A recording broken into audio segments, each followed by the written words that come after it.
I'm like, He's gonna hit a button soon. Let's not talk. Let's not say anything. Right? Motherfuckers go live. Shut up.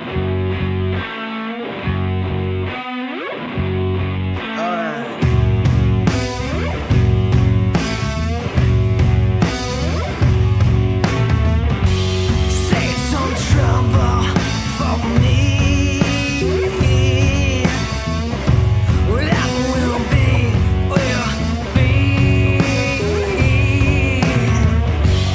I'm not looking for harmony.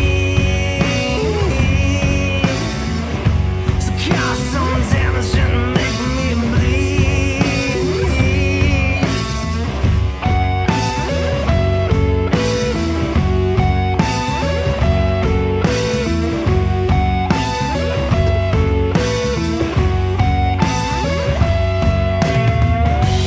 Give your mindless chatter for free. Keep that shit away from me. Don't want nothing beautiful to see. I wanna see how ugly you can be. If you're looking for a way to break my heart, if you're looking for an end to bring you a start, if you're looking for a way to shake my bones, if you're looking for a way to be left alone with the fires of hell scorching my feet, Pinky's save some up. trouble for me.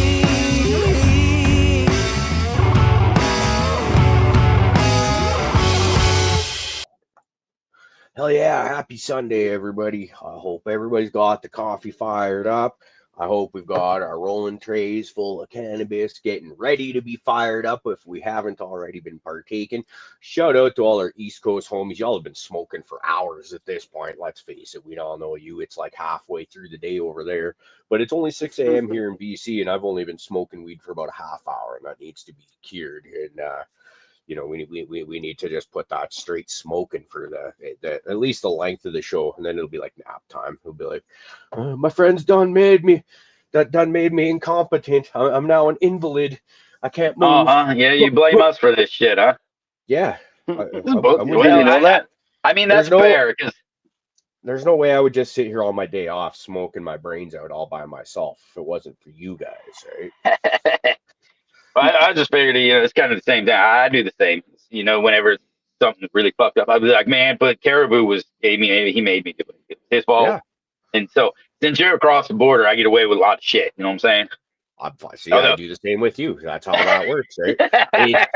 My well, the best part is that our old ladies, to the best of our knowledge, at least, don't actually know each other, so they're not like, "Hey, this asshole said this. Is that so?" And we're able to kind of cruise under the uh-huh. line, limbo There you style. go.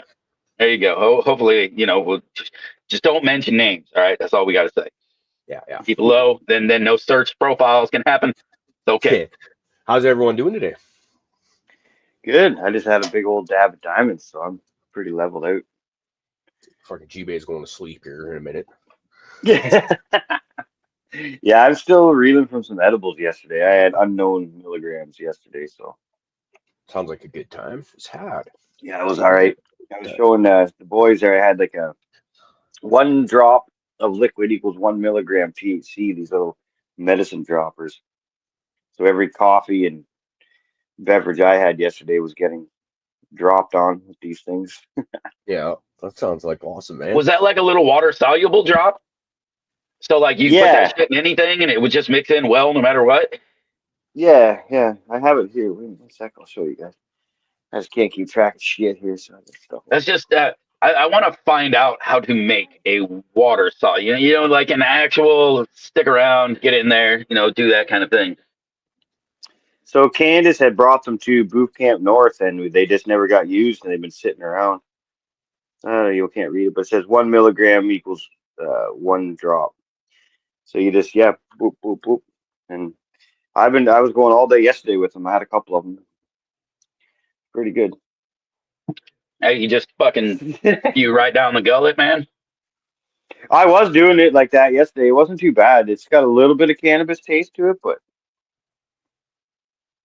G-Baze is going back to bed. Fuck yeah. Like it's not pleasurable, but it's not like anything either. It's just kind of like a drop of weird shit on your tongue. See, that's one of those, like when we talk about making something actually like soluble or mix well in the water. When you just do something like you take the RSO, you coat the sugar or the things, it mixes well in coffee and all that stuff, but it doesn't actually mix. You get your canvas kind of floating on top type situation, and or it sticks to the sides of your fucking cup and everything else. So I want something to, where it's actually going to break down, kind of stick in there and do its thing. And I know it's kind of hard considering we're talking about something that, is generally oil based, Yeah. But yeah, anyway, you guys know what I'm saying. So I just need to figure that out. I've seen some things where they've been doing it, but it requires like scientific fucking equipment. Like they're ultrasonically like separating it for like a day and a half and some crazy shit. Mm-hmm. So See, I just put 18 drops in there, and this is just like regular soda. There's no oil residue. There's no weird separations. There's no nothing. It's yeah, you know what I'm talking about with sugar, like when we do it that way, right? Yeah, how it just kind of layers up and fucking separates out and kind of on the top. drinking lean. Maybe I'll just try to make some fucking like an alcohol tincture up and just try that in water, see if it works. Yeah, these are Kingfisher. They're just THC drops. So just a little water soluble drop from the Canadian dispensaries. Oh, not just a Canadian dispensary. If you've got 100 milligrams in that bottle, that shit's illegal across most of our country. You've gone to a good dispensary to find that. Mm-hmm. Does that have to be like a native dispensary to get something like that for you guys? Yes, it would. Yeah, I'm not sure. I don't know. I'll have to talk to Candace next time I talk to her because she's the one that got them for me. But 100% illegal, man. You cannot sell more than 10 milligrams per package as per the Canadian government. Ooh, I got a good package. Yeah, that's fucked up. I got a good one this morning. All right, so my coffee. My mom, it went up for Thanksgiving. My mother hands me this thing of K-Cups. It is IHOP chocolate like pancake fucking coffee. And let me tell you what, this shit tastes like a goddamn chocolate donut, man. And I ain't mad about it. You guys are I want some. disgusting. It's probably a little early for trying to make me want to fucking puke my guts out here. I was having this good day. Now fuss all going on about chocolate donut flavored coffee. This is more than I can handle. Man, if you dip your donut in there, it wouldn't even change the flavor of your coffee, man, or your donut. It's so good. I would give it a go just to try it, though, as much as I'll talk shit. Just so that does sound interesting. That's kind of the thing where, though, you try it for just like a cup of it, right? Just to say you did. But, man, I'm going through fucking life all hard done by trying to roll a fucking joint over here. And my scissors is all fucking caked up and sticky on me. The shit ain't working too well. We're going to rolling up Tyler's investment dog. It's a rough life. Bitter Colombian auntie? Is that like the same kind of auntie that we'd have up here? I don't know how to take that. I heard the eggnog and the coffee thing's good, but I haven't tried it. I mean, I ain't mad at it, but I like eggnog. Oh. I really like it. Actually, I mean, yeah, I like eggnog, but there's a like Southern Comfort makes an eggnog that is just the best fucking shit in the world. It's like non-alcoholic. You get it right in like the normal freezer section, but their holiday Southern Comfort eggnog is the shit. The good stuff. Oh, so fucking good, dude. I'd put that in some coffee, but then I figure just the coffee ruins the eggnog. So that's just silly, says Magpie. Eggnog without rum is silly. So you trimming that up? So how long did you let that? How long did you let that lady go? Well, you just brought. Yeah. I know. I hear what you're saying. You're trimming it up. How long did you let that plant go? 8-9 weeks. I don't know. Just 8, 9. It's Yep. but isn't that a little bit earlier than you like to pull usually? Yes, it was a little bit early. I'd say not quite a week. Kind of like I cut it on a Sunday, and it would have probably been better off had I waited till like yesterday or Friday to do it. Was yesterday Friday? No, today Sunday. Yeah. So like yesterday or Friday, and I cut it on Sunday, sort of thing. Not too early, but I'm fucking loving it. Like man, trying to roll a fucking joint here. Just, like you're not gonna put it in the grinder because it's just gonna like cake inside the grinder kind of thing. So in my place here, you hear me talk about all the time, like drying too fast is a huge freaking problem for us here. And I got some right here. These are branches that right here that tusk those right now. Those would be completely crumble dry. Those are going to get cut with the stalks put on them, still on them, and thrown into like some kind of Ziploc bag or whatever to kind of give it that rehydrate sweat kind of mode and re-stickify them. But yeah, the other stuff that I was able to catch a little bit sooner and get it into a jar so it'd start to do its sweat again and get the curing going on, it's just sticky as all fucking hell. Like that one right there, I could do that and you'd have a little bit of crystal on your fingers and shit like this, but this is just rocking. And I know damn well it is like hands down the strongest shit I've smoked in months at this point. Because I'll be like, a couple times I've caught myself standing around, like just kind of like, what the fuck's going on? Like to the point of like, I don't know if I'm getting jittery from too much coffee or whatever like that. Or you're just kind of like, oh, and I'm just like, nah, dude, you're fucked up. You have not smoked anything like it. Remember, I've been smoking a lot of dispensary weed, which, like I said, I haven't been overly miffed about a lot of it, but it's been mids still. At the end of the day, good dispensary weed is still mids. And this is so not.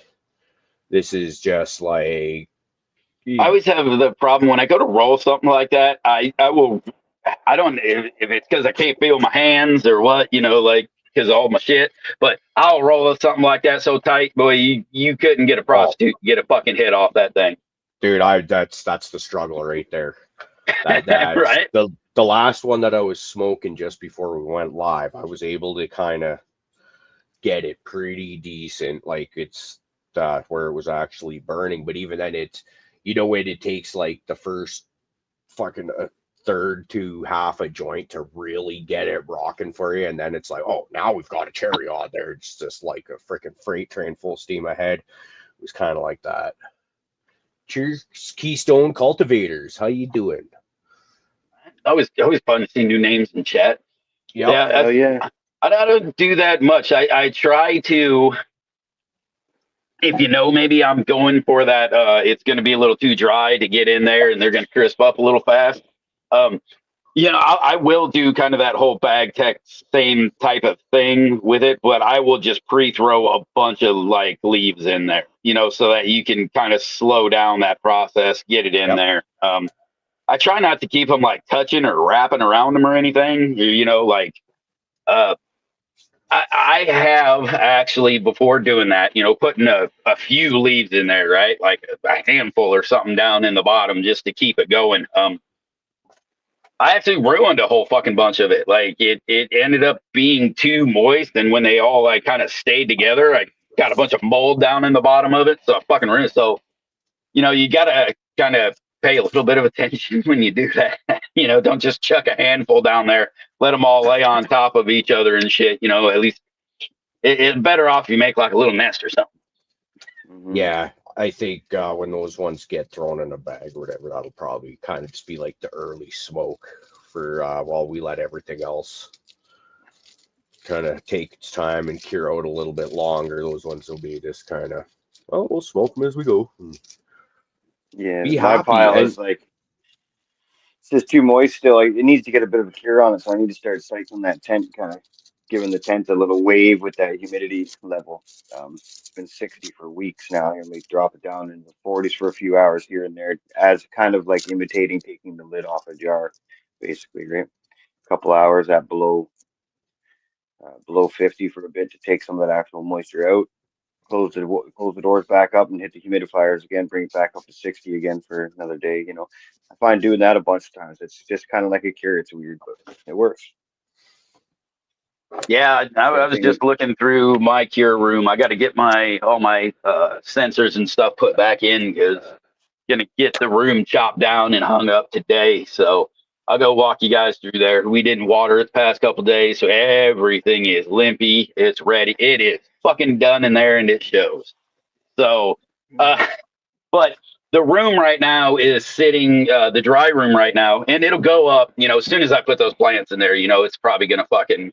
It won't rock it up, but it'll raise that up there a few degrees. But I think it's sitting right now at somewhere near like 57, which I don't mind. But right now, it's because we had some humidity come through the area and things. But when the snow leaves, we just got a nice little dusting of snow out here. Yeehaw! It's fucking after Thanksgiving, so it's acceptable. Woo! But so we got some of that. So there's a little out there. So, but I'm gonna have to end up running a little humidity in my dry room. I think this go round, and I really hate doing. It's my personal preference. It's like mold, and it's probably because I run things organic, and I just worry about mold. Like it's so easy to like that. That's the thing that is gonna fucking rock up and catch up. If you get your shit just a halfway out. We use a lot of biologicals around here, so um, so it's probably maybe more of a worry than anything, but I've always kept my stuff under 60 anyway. There is literally no reason to push to that point of 60%. Like that is where you're riding that line of the mold, and if you drop it to even 57%, like 55, like are you serious? Like, I don't notice any fucking difference, especially if I'm fucking smoking it. You know what I mean? It's not. I prefer it even a little drier. When it comes to that, because it rolls easier. I don't have a problem with the terps. It's still fucking terpy and good. So I've always preferred my shit just a hair on the drier side, and it's for that reason.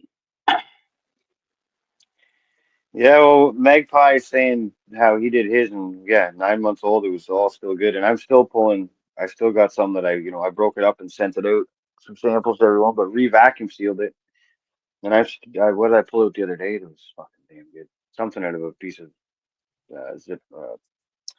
What's the word? Vacuum seal. Thank you. Pulled it out of a vacuum seal thing, and it was still deadly. So. Hell yeah. Yeah, that's just always been one that I've but and I've even noticed, as weird as it is, you would think that something like that 60% would vape better, but I've actually found when you go down to like a almost like 56%, in humidity, I have never tested actual like flower moisture. Oh, nice. Where'd you go? To carry on with what he's saying though, like flower moisture, right? Yo, there he's back. There you go. But yeah, so I have a meter to actually check flower moisture, actual moisture of the flower. Never hit that. I've never tested. I want to, just to see. But like I said, when it comes to like general humidity around all of that, I've found in that 58 or 56% is where I've found it vapes the best for me. You actually get bigger, tastier, nicer hits out of it. So I always thought that was interesting. When you take the moisture out of it, you get more of the, actual cannabinoids. So, but as soon as you drop much drier than that, it's too dry. Yeah, if I come home and see my humidifiers have ran dry, and it's been like, I don't know, say 4 to 6 hours probably, you can just put your hand on the bins and press down, and you can feel like the moisture underneath is still kind of there in the buds, but the top, everything you're touching that's actually touching your fingers is crisp. So it's like it wouldn't take long. If you were to just take the humidifiers out of my setup right now, it would maybe 24, 48 hours and everything would be toasted. It would be popcorn fart dry. So it's like I got to really stay on that. So I think I'm gonna keep my bins even after I seal everything and store everything. I'm gonna put them in some totes and probably into the 2x3, and then just keep a small humidifier in there sealed. That way, the humidifier only has to spit out a little bit of vapor a couple times a day to maintain that level. But then any exchange of air or anything that is happening or whatever will be in a proper range. So Sorry to cut you off, G-Babe, but with Noob trying to post up for encourage people to go join our Discord, which is an awesome thing to do. The link is in the description below. Click that bitch up and get in there. We got good times hanging out. But do it. if y'all, where is everyone at? Top chat, live chat. Let's get there. Let's get it done. You don't want to miss out on the good shit. Heard top chat passing around hot wing viral these days anyway, so you don't want nothing to do with that.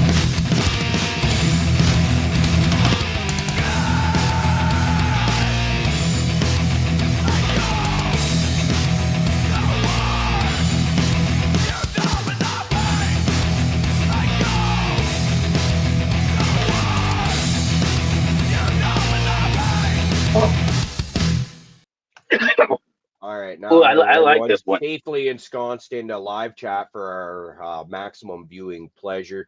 Can you all do us an absolute solid and hit the like and subscribe button for us?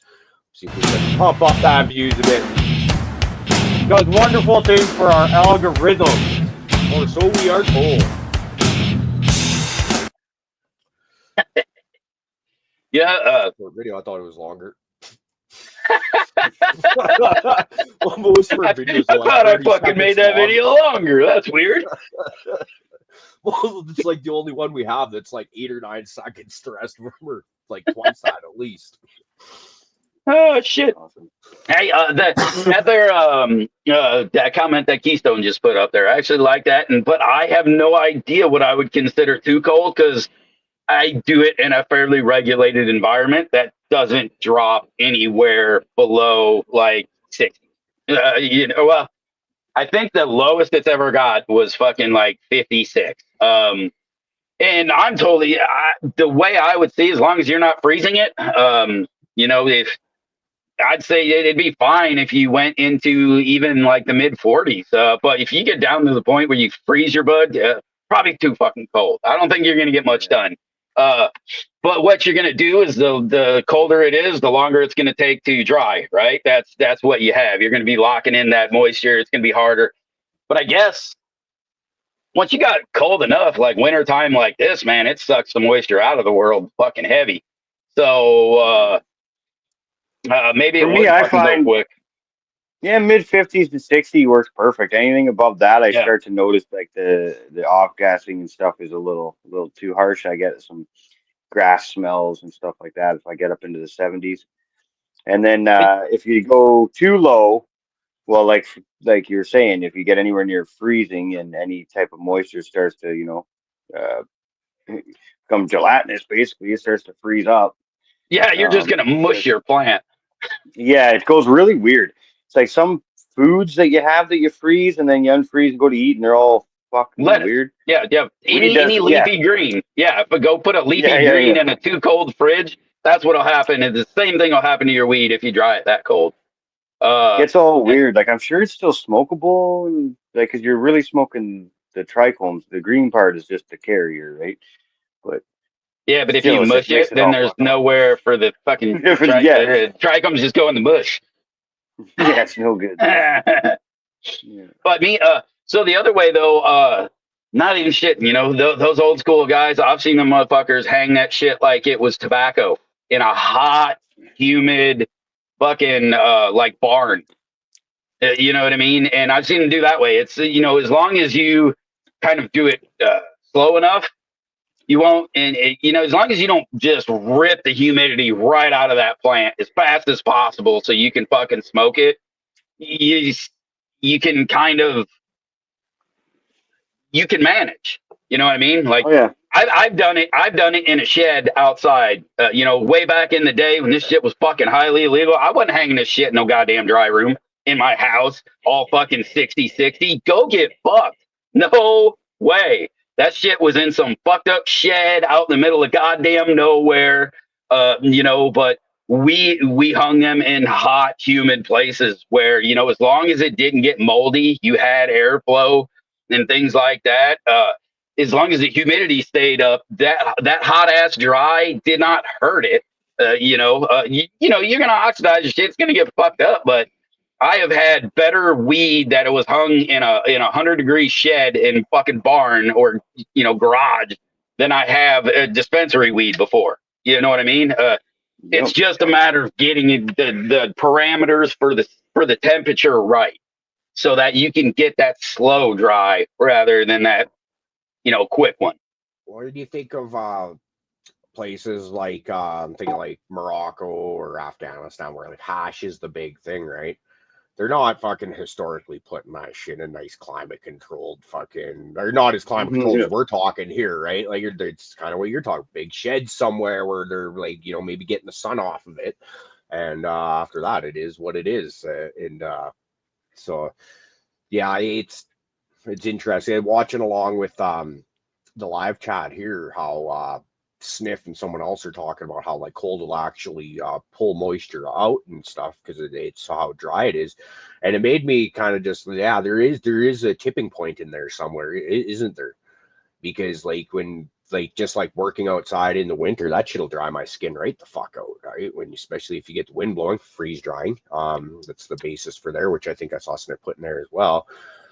Also, if it's too hot with no moisture, you're going to do the exact same thing. So it's, you know, it's interesting. I never really thought of it that way. Yeah. Psychometric charge.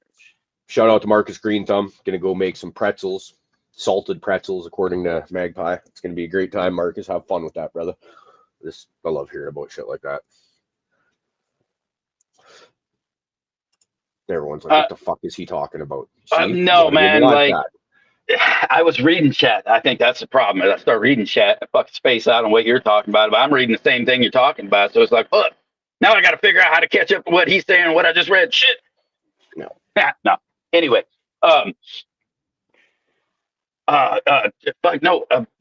been getting in ferments, right? Like ferments. I love ferments, and like everything fermented, it always ends up in my garden at some point. You know, if you fuck around with it and it doesn't work, then it just ends up being garden food. I like that. You know, it works out fantastically for me. But I was talking with the lady about like even trying to get my wife to like get sourdough started. We're both of us to work together on like sourdough or just making bread again.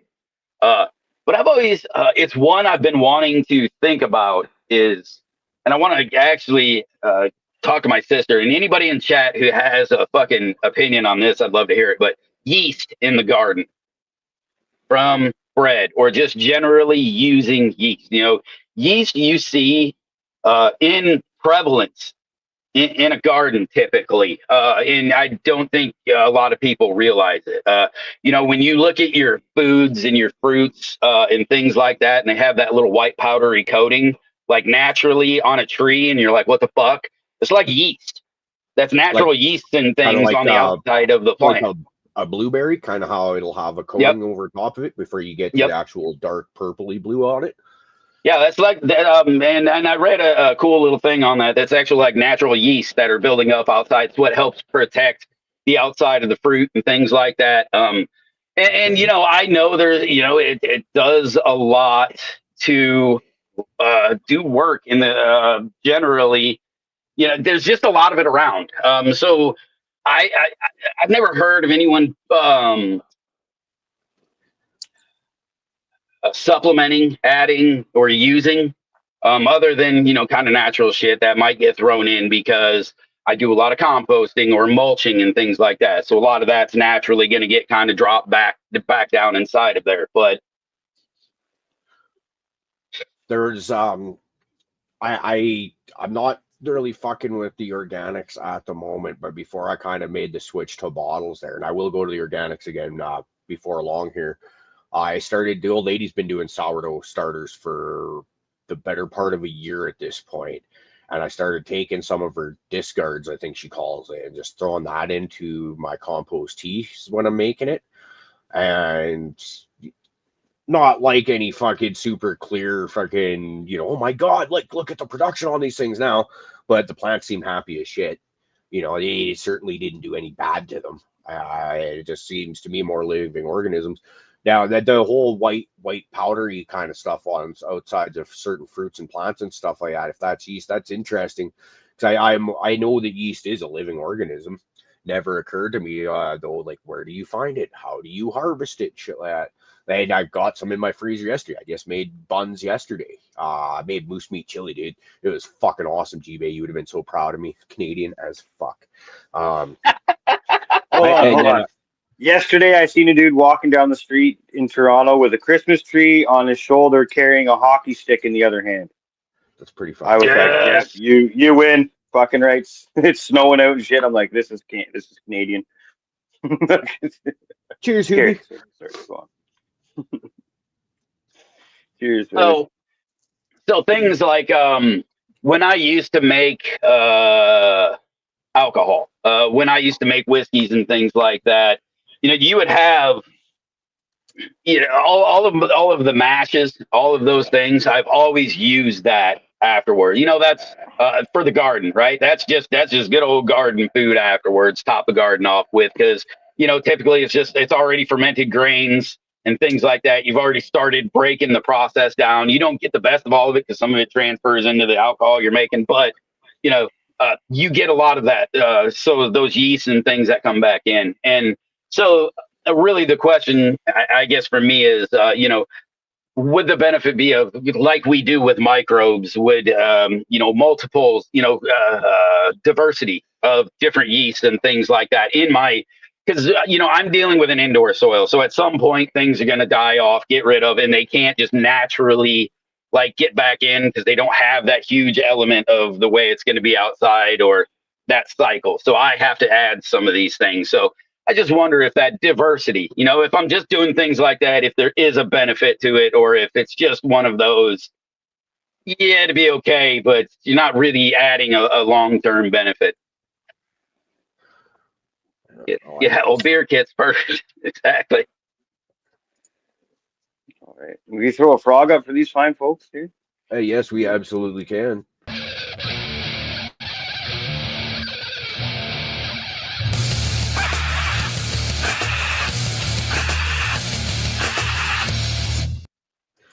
See, even that video is longer than the last one.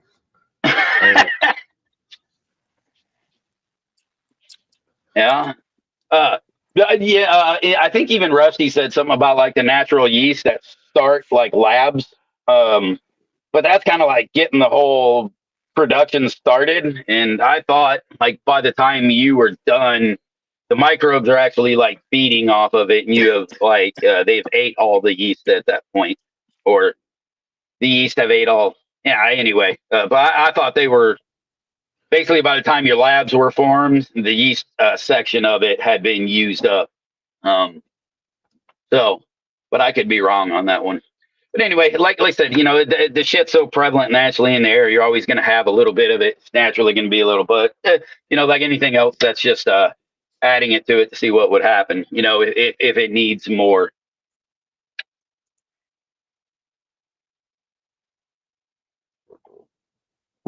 Computer freezing up. Yeah, I realize that's the fermentation process. Oh shit! Yeah, I gotta go fucking pick those out. God damn it, you're on it today. Yeah, get your shit entered in, people. I haven't even picked the fucking. All right, we got to go through the bowl. Let's see here. Beans, the magical fruit. The more you eat, the more you toot. Yeah, all right, do we? Yeah. So do we want? Speaking of beans, I'm popping some today. I'm thinking about it because I'm getting rid of a couple mothers because my clones are all fucking rooted out, so they're getting transplanted. So I'm definitely thinking of getting some beans popped to sit with my clone. Hell yeah! So I'm gonna pop some Catahoula F2s because I've been thinking about it. I want that one back. It's good. It's a big producer. We get lots of good weight off it. It's kick-ass strong, and it's chemi as fuck, which is absolutely my gas right there, so to speak. Pun intended. And we've got the investment dog. We've got 2 phenos of those, and we'll, by the time the Catahoula F2s are ready to go, we'll probably have it narrowed down to the one, and I'll have 2 different fuels. And after that, I think we're either going back into the BAMs or the Dalton's Pond F3s. I need like 3 to. I need at least 3 solid female keepers for the next breeding project that I got in mind. So, and I'm really tempted to go to the BAM Hunza Valleys, but at the same time I'm not looking for guessing games and searching for anything new, so to speak. I'm looking for something that I know I like, which I know is in the BAM, right? You know, like, there's odds are if I go through the Hunza Valley BAMs, I'll find some really cool shit in there too. But if I don't find what I'm looking for in particular, then it could fuck my shit up. So maybe we'll just go hunting more BAMs and just look for one of those fucking put your dick in the dirt, you ain't doing nothing today. Grab that one, huh? Yeah, and then we you know, but it doesn't have the gas smell, you know, something that has that effect, but is a little bit different than the 2 fuels we have. You should easily be able to find one in the BAMs that doesn't have a gassy. I've more cushy, more danky than any of the gassy. And and I'm having real good luck in my room right now. Almost everything is popping that floral, some form of a little bit of it back there with it. So I'm the one real that happy. we had there when when I grew those out earlier in the year, and then the ones I brought out to my dad's place were heavy on the floral with some other weird funkies in there. So man, she's a sexy plant. She's fucking potent as hell. It checks pretty much every box that you need, really, right? Or let's get it in there and have some fun with it. And then the end game is I will be doing some the Dalton's Ponds. I'm going to take that to F4, and so that's kind of the breeding project for the year. You've heard me say this a lot in the last year and a half ago. Really, the last couple breeding projects, bigger ones I've done, have been too close together, too big to the point of where I'm getting rid of where it's fucking up our medicinal growth aspect of what we're doing around here too.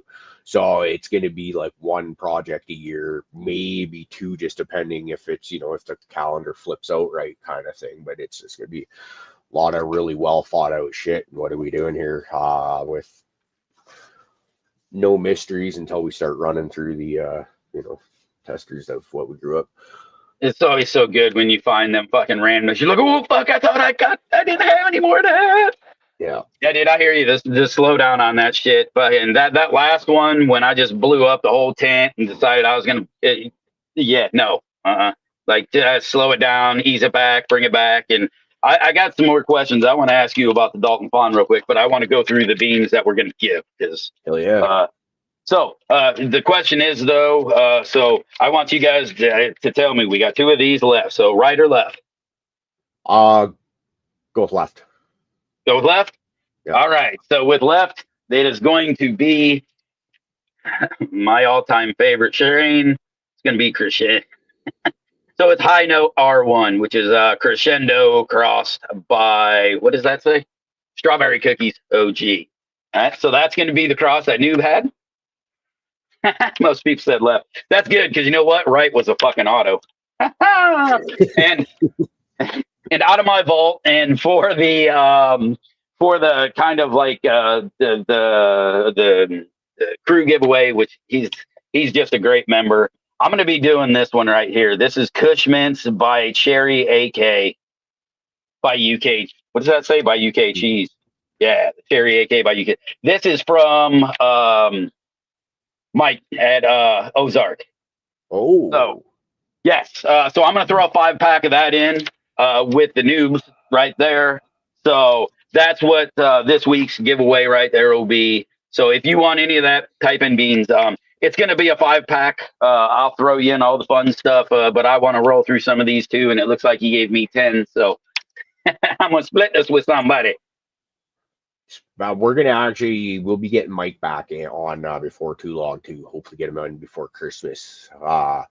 He was supposed to be on. I think that was last week, and then just miscommunication issues. You know how we be around here. We smoke a lot of weed and we forget. But yeah, he was feeling pretty bad about that one. I'm like, dude, like, Naughty, do not even worry about that shit, man. We've got so many, we do a show every week, every Tuesday, like we'll get you on again soon. Don't worry. Yeah. I'm going to run downstairs and I got to get a coffee going on because I've run out of coffee. But I can hear and hopefully be able to talk to you guys because I do think I have the headphone mic on. So I guess we'll find out. There you go. And yeah, some of you guys might have seen me smoking this little, smoking this little dab rig thing. Yesterday we went to an event, and it was like a little gray market event down in downtown Toronto on what they call the Danforth Avenue. And we had a hell of a time. Got some concentrates here, got some diamonds and stuff. But my friend picked up the Yocan iCan. So this is like a nice alternative to the electronic dab rigs. It's just got a small, it's all plastic. There's no fancy glass, ceramic, none of that crap. Nothing too, this was $75 Canadian, in the bag. You can order them off websites, which really, really close to the same. And it's got all the fancy features. It's got a nice little light there that lights up inside the area so you can see if you have any dabs left, or if you've smoked them all. The little mouthpiece is pretty, just swivels out of the way. It's got like a little rubber gimbal kind of thing underneath there to swivel around on. Carb cap with a little air exchange. And then the button here is like just like the other ones, you click it so many times to do whatever, right? The best feature I find, click it twice and it heats up for 30, takes 8 seconds to get there, vibrates, and stays hot for 30 seconds. You know what I mean? Great little unit. If anyone's looking for a cheap alternative to a nice little electronic travel piece, that's the one. And it lights up all fancy too. Like the front light goes all rainbow and shit. So you get your cool little LED effect. It's good. I've been using it for about a day now. So for concentrates and shit, man, I love the Yocan products. I think, man, if I recall, I think they even started breaking into the nicotine vape, or that's where they came from originally. I think I even had some way back when of some of their like nicotine vapes, if I recall. I probably have to go up and go through my fucking drawer of. You guys think I got a fucking, a hell of a dry herb vape collection. You see my nicotine vape collection. I could probably sell some of that shit. I remember way back when I won this fucking old ass tank that it's so far out of date, but it was like $300 back then for this stupid little fucking tank. And like the value on those things have only gone up. I'm like, what the fuck? I need to go crazy. I need to go clean that shit up and see what it's worth, man. Dude, just wait a couple of years and sell it as like an antique or something like that. Yeah, it is an antique at this fucking point. I think it's fucking 20 years old, man. I was just a few weeks ago, I was doing the Metallica Big 4 box set or whatever from that got released like 10, 15 years ago, right? When all the big 4 thrash metal bands played in a concert. I bought that for about $100 when it was released. And for some reason, I was looking at it on Amazon for just shits and giggles. It's gone up to like $600 now. I'm like, holy shit, that's like the first time I've ever bought anything where it's not worth extremely less as soon as I touched it. That's, yeah. Makes me wonder about vinyl records and shit like that. If I have any in the collection that are actually like rare. I know I do have an original printing of Pet Sounds by the Beach Boys. Are we actually hitting that stage in our lives, boys, where it's like our possessions when we were younger and stuff are now becoming valuable? Yeah, and I was dumb and gave them all away. So yeah, me too. Bro, did you know what one I wish I still had? I had the rodeo song on 8-track. I wish I still had that motherfucker. That's got to be worth the money, man. Yeah. A rodeo there's- song like 40 below. Well, it's 40 below, and I don't give a fuck. Got a heater in the truck. Up to the rodeo. Yeah, like I hate country, but you will never hear me turn that motherfucker off. I love that song. That's a classic.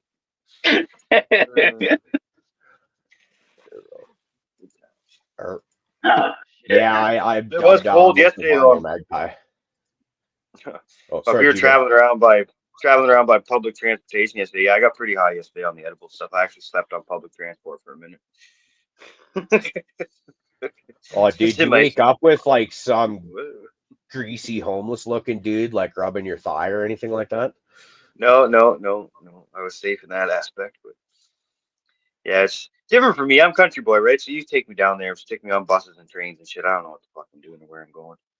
But, damn, it had some wind to it, man. I'm telling you, yesterday walking around the city, oh, I just want to relax a minute, but that wind was coming right through your sweaters, man. It's like, oh god.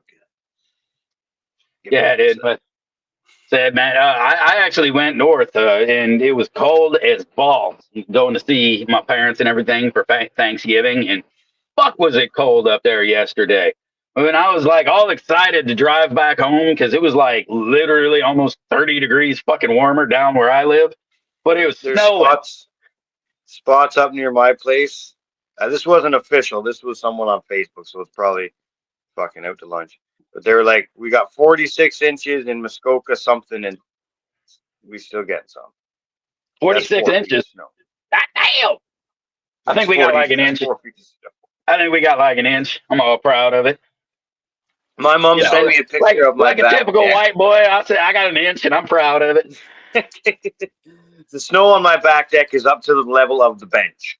So if you're at my house and you've seen that bench that goes around my back deck, it fell up to the seat. Nice. That's fucking awesome. I love fucking big old Oh, I snows came like down that. to the city to go to this event, and there's a skiff of snow down here, like a little bit, but like nothing major. And then I'm looking at my, my social media stuff, and I'm seeing all people, like my buddies and stuff, posting all this snow, and I'm like, well, let's check out like what's really happening. And then I seen a picture my mom posted. I was like, well, that's as close to my house as you're going to get. That is my house. The snow is up to the balcony. Okay. That's the official report. I'm loving it though, man. Let it start because I hate the cold weather without the snow. Like, Oh, winters, give me the snow so I can do stuff. The worst is that transition period, spring and fall, where it's just brown and goopy and gross.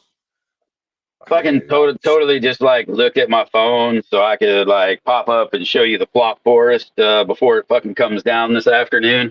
My wife reminded me that I got drops like that this last time. I ordered some it's like a veteran owned hemp company, and they're one of those that skirting the lines. They're selling the THCA and all that good stuff.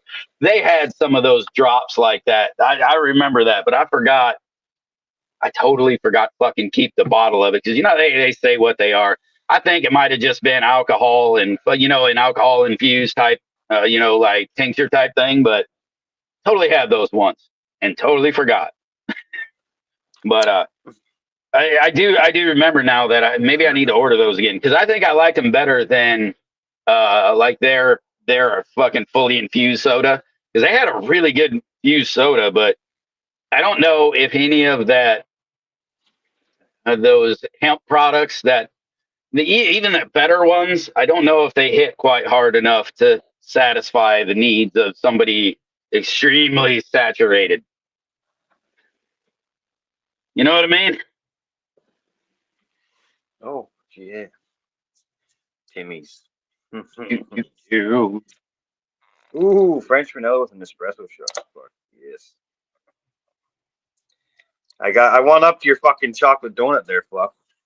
I'm almost embarrassed to admit I know you guys at this point. I couldn't be seen. I don't know why you hate good coffee.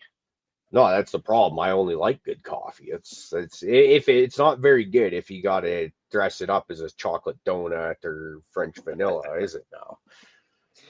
See, like my thinking on that goes the exact opposite of yours. It's like that dog shit like needs to be covered up. It's Fucking bitter ass fucking bean water is It's like fucking Yeah, I all don't kinds of shit on it. no, you All people kinds are of like shit. you people are like those weirdos that put fucking ketchup and barbecue sauce on everything because you don't know how to cook a steak, so you fuck it up and you're like, oh, Oh no!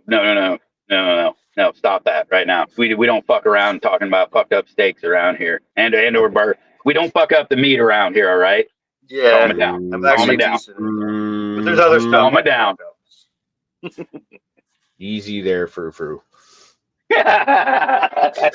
Yeah, you can mess me up in the kitchen when you actually want me to be like change the pace or like I was trained like basically like classical French cooking kind of thing, like your fancy high-end dining stuff you'd see around all your restaurants and your normal stuff in your small town areas. You go down to like where I was yesterday, you hit ethnic pockets within the city, and you can't find French fries and burgers. Like there's no hope. You're getting all this weird shit. It's good though. Thanks, at least somebody Yeah. has my back, Kingfisher. I appreciate that one. All right, let's get to the good stuff, Well. So you bitch slapped the hell out of all of them. They're laying down now. What did you do to them? Yep, I gave him They're a done. small little water before I left town. He said, "All right, that's all you ladies get." There's like a done when I red get home." tinge to everything. Yep. So Yeah, it looks awesome. trichomes. It's got like a popping. Merlot color to it. Yeah, well, they're looking really good, dude. And it just, when you open the door to this room, it is. Yeah. How much longer you got? How many more days until you chop them? Oh no, literally this afternoon. Oh, fuck, they're done. They are done. Dude, Yep. the foot looks so good, man. So good. So, yep. It's so I'm not worried what everybody looks like. They're not standing tall and proud and fucking leaves dying and shit. But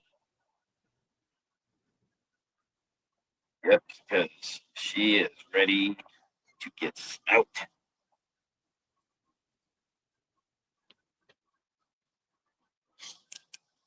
So like I said, when you open this, man, the smell that comes out of here is just outrageous.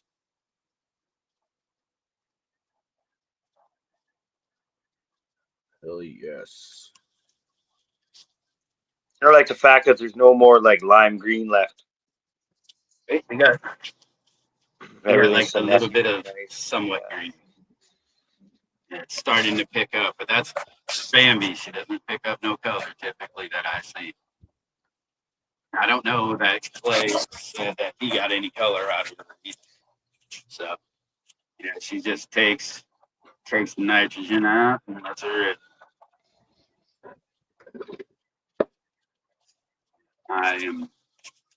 I'm ready to get this in my balls.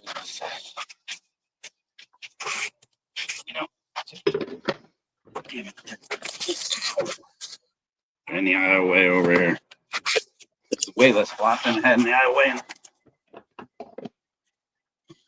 So, without that water, someone like this one that was standing straight up before she popped. I'm so excited for this one. Got a couple little alfalfa pistols sticking off that one. Yeah, that's probably could have came down probably last or like Tuesday, the beginning of the week for one like that one. And for this one hasn't actually been pushing. Sorry, there we go. This one hasn't pushed, new pistols or anything. So, it's still chugging along, but it's looked like it's been done for a hot minute. But yeah, that one back there probably came out at the beginning of the week. So it was probably more like a 65 day. The 70 day has been great for the 1, the 2, Bambi, Bossman 70. She may have been able to be pulled at 65. We'll see for the next round how fast I can push them. I'm going to push them nice and hard and strong for the next round. and really see about the speed at which I can pull some of these same phenos. See if I can pull them out faster with some more weight and a little more oomph behind them. So it'll be real fun. But as it stands, Bambi's definitely coming back from. Oh shit! Fucking yeast. Still just green as fuck. This one is such a weird outlier. So I have a good clone over in the veg space. I'm gonna get it cloned off another time, grow it up into a nice big apical dominant plant, and then I'm gonna give it another run and see if it changes what I did right here. Because when I got it, I kind of realized is I put that clone in, and it looks like it was wanting to branch a ton, and so it made a small bush, and it just kept making it, but it never wanted to pop that one main. So I've been vegging this one for a good long while, and now I can see a couple nice mains starting. So I'm gonna grab it. I'm gonna get that cloned off, and then see about how that one grows. And maybe I just got hormones a little wonky. But he does say he runs this one 80 days. So fuck, I can't read that. Galaxy's wondering when you're looking to take it down. Oh, literally this afternoon. Oh yeah. Already Yeah. up something. So all but this one. This one's gonna stay in here. We're gonna look at that 80 day. Yeah, it seems a lot lighter. Yeah, that one wants to push another week or two. Looks like. Yeah, it's been interesting. But like I said, he says he runs at 80. So while I'm doing the cover crop and everything, I'm gonna leave that plant in here and let it go ahead and just keep trucking along. It's a small thing.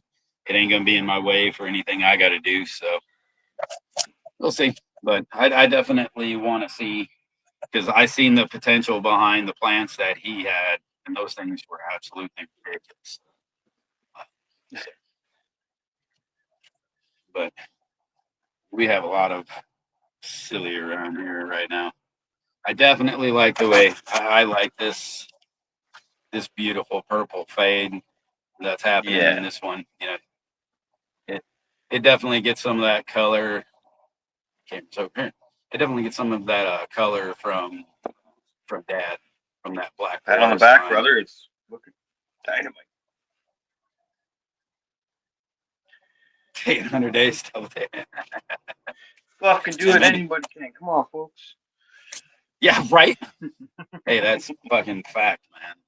So I am a little excited to run more of an Instagram worthy garden next run.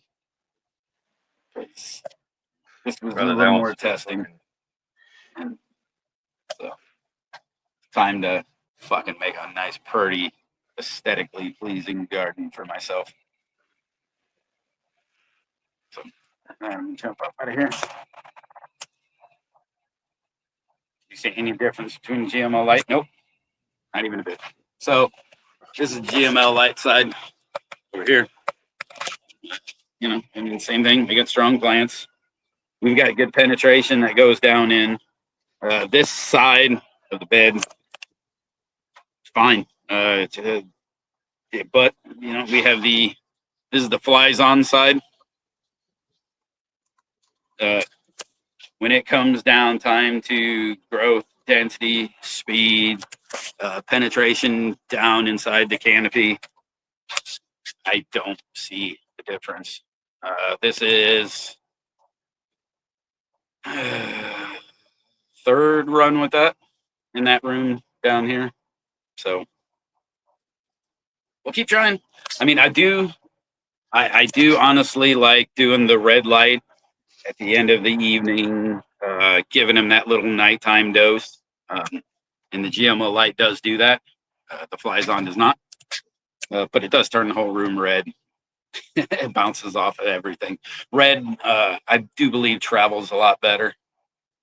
So that one light could cast off somewhat to the other ones. But if I was ever going to change out, that would literally be the only reason. To get another light, I could do the whole, I guess they call it the Emerson effect at the end of the evening. Could you not buy some kind of red LEDs that's separate and use those on a different timer so that like an hour before or after your regular LEDs go out? Then I do red? believe there are companies that have just specifically those supplemental bars. I probably could manage as long as they would fit into the like they'd have to have like RJ ports on them, so I could time them with the rest of my other light. Yeah, because you have one of those smart boxes that does a bunch of thinking for you, right? Yeah. Yeah. What I noticed at the end was, I think, just a generally stouter plant. It had just a little bit more behind the plants that were directly under that section. And by that, maybe just the toughest more biomass. Now, for this run, I did not use any of that. So there is none of that end of the night supplemental red. So that was another thing that I wanted to see. And last run, what I noticed was the ones directly under and the ones that were casted just off to the side were just a touch more of a stouter plant. Had a touch of more of a stouter stem, stiffer, stronger, and the buds on those were just a hair tight. And that's only because noticing from plants that it grew under there the time previous using the other lights with the lights.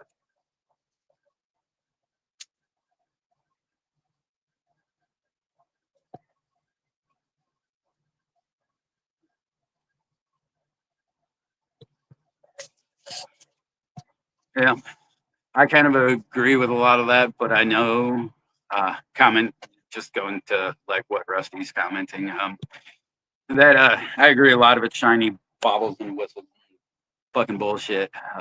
But we have a lot of spectrum inside of these, and it would be nice to be able to do things. It is fact, you run a little higher blue, you're going to have a little shorter plant. You run a higher red regularly, you're going to have a little longer plant. You can adjust things with the color of the light. So there are small adjustments you can make. They aren't going to be super great. Like, you ain't going to fucking be like, oh my God. You will if you notice the smallest of things, right? When you're dialing in, those things. That's kind of like CO2.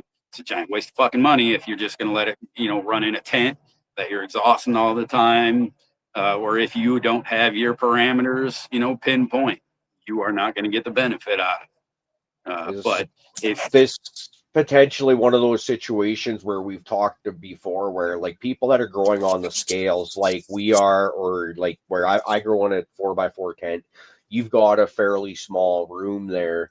So a 1% gain to you or I isn't that much. We're not really going to notice that.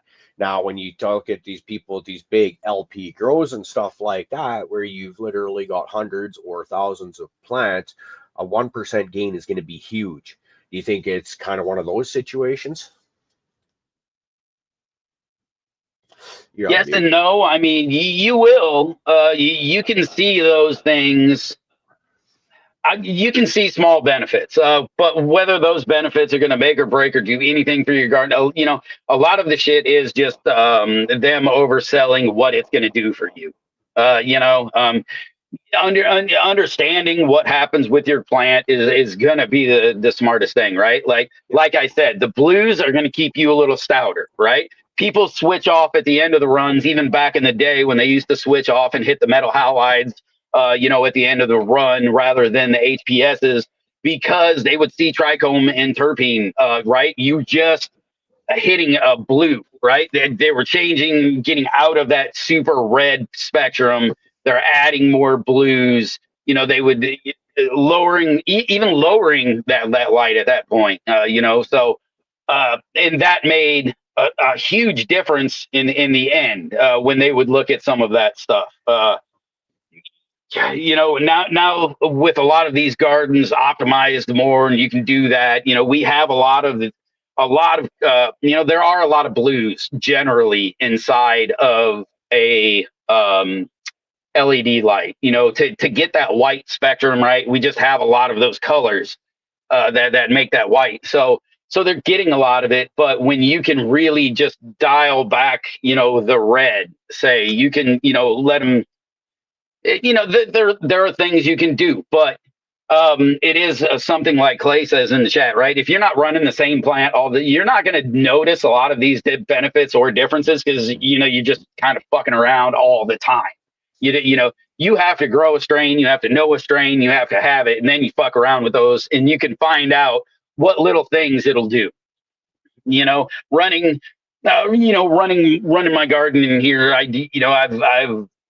I look at all those small details, things like that. I like those adjustments to be able to fuck around with. But that's me. Shit. Oh, it's fucking 9:06. We need to run the fucking one last time. You want some beans? I'm going to tell you what beans you get. Get in there, y'all. So right after I say what we have here, we're going to fucking hit the roll button. Let me get these beans out. So these beans this time we have... Shit, we might even roll a button before we tell you what you win. Nah.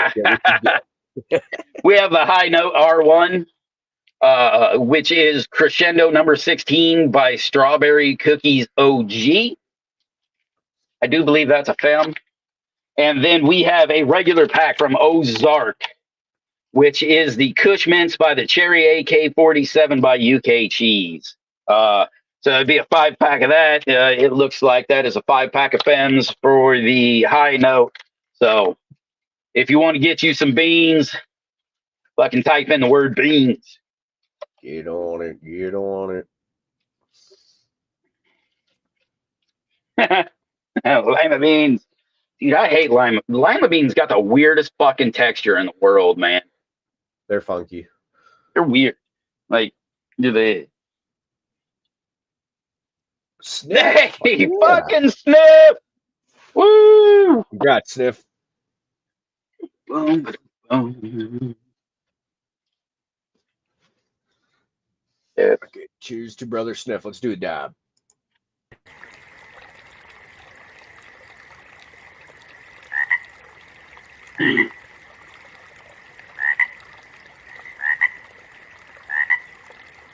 Sniper Sniff. Love it. Hell yeah, congrats, brother. Hell yeah.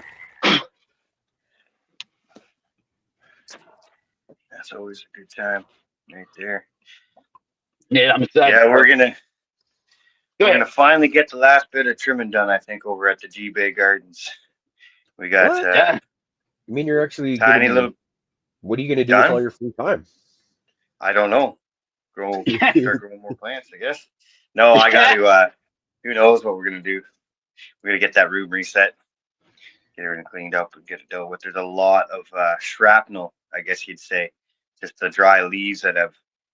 It becomes a point with that much that you can't really control it. It's you bump against a big rack of drying plants and a fucking half pound of fucking shit falls off it.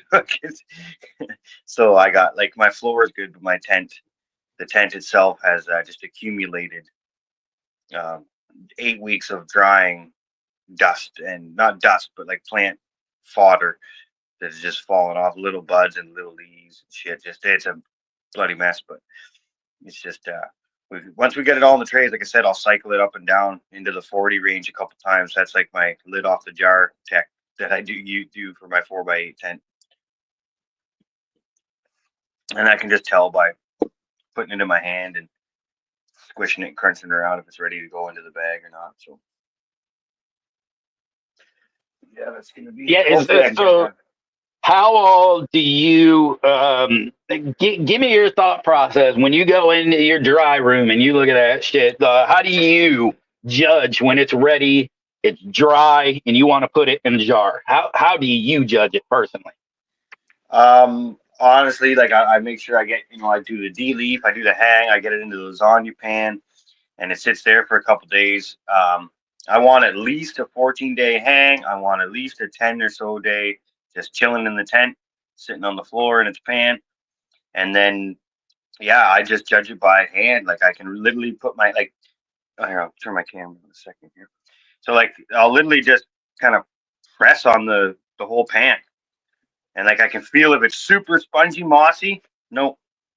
If it's got a little bit of crunch and you can hear some of the tinfoil crinkle and you feel some of the leaves breaking under your hand, probably now it's time to pick up a little handful and take a decent sized bud. One of the buds that would be in the top 10% of size. So like everything below it is going to, you know what I mean? So the bud I'm going to test is going to guarantee that the rest of that bin is good because all the buds are small. So I'll take one and I'll snap it right in half, rip it right open. Check the twigs inside. If they're snapping, we're good to go, man. It's kind of like sort of like a no-brainer. Like when people are like, "Oh, if the stem snaps," well, it's a damn good indicator, man.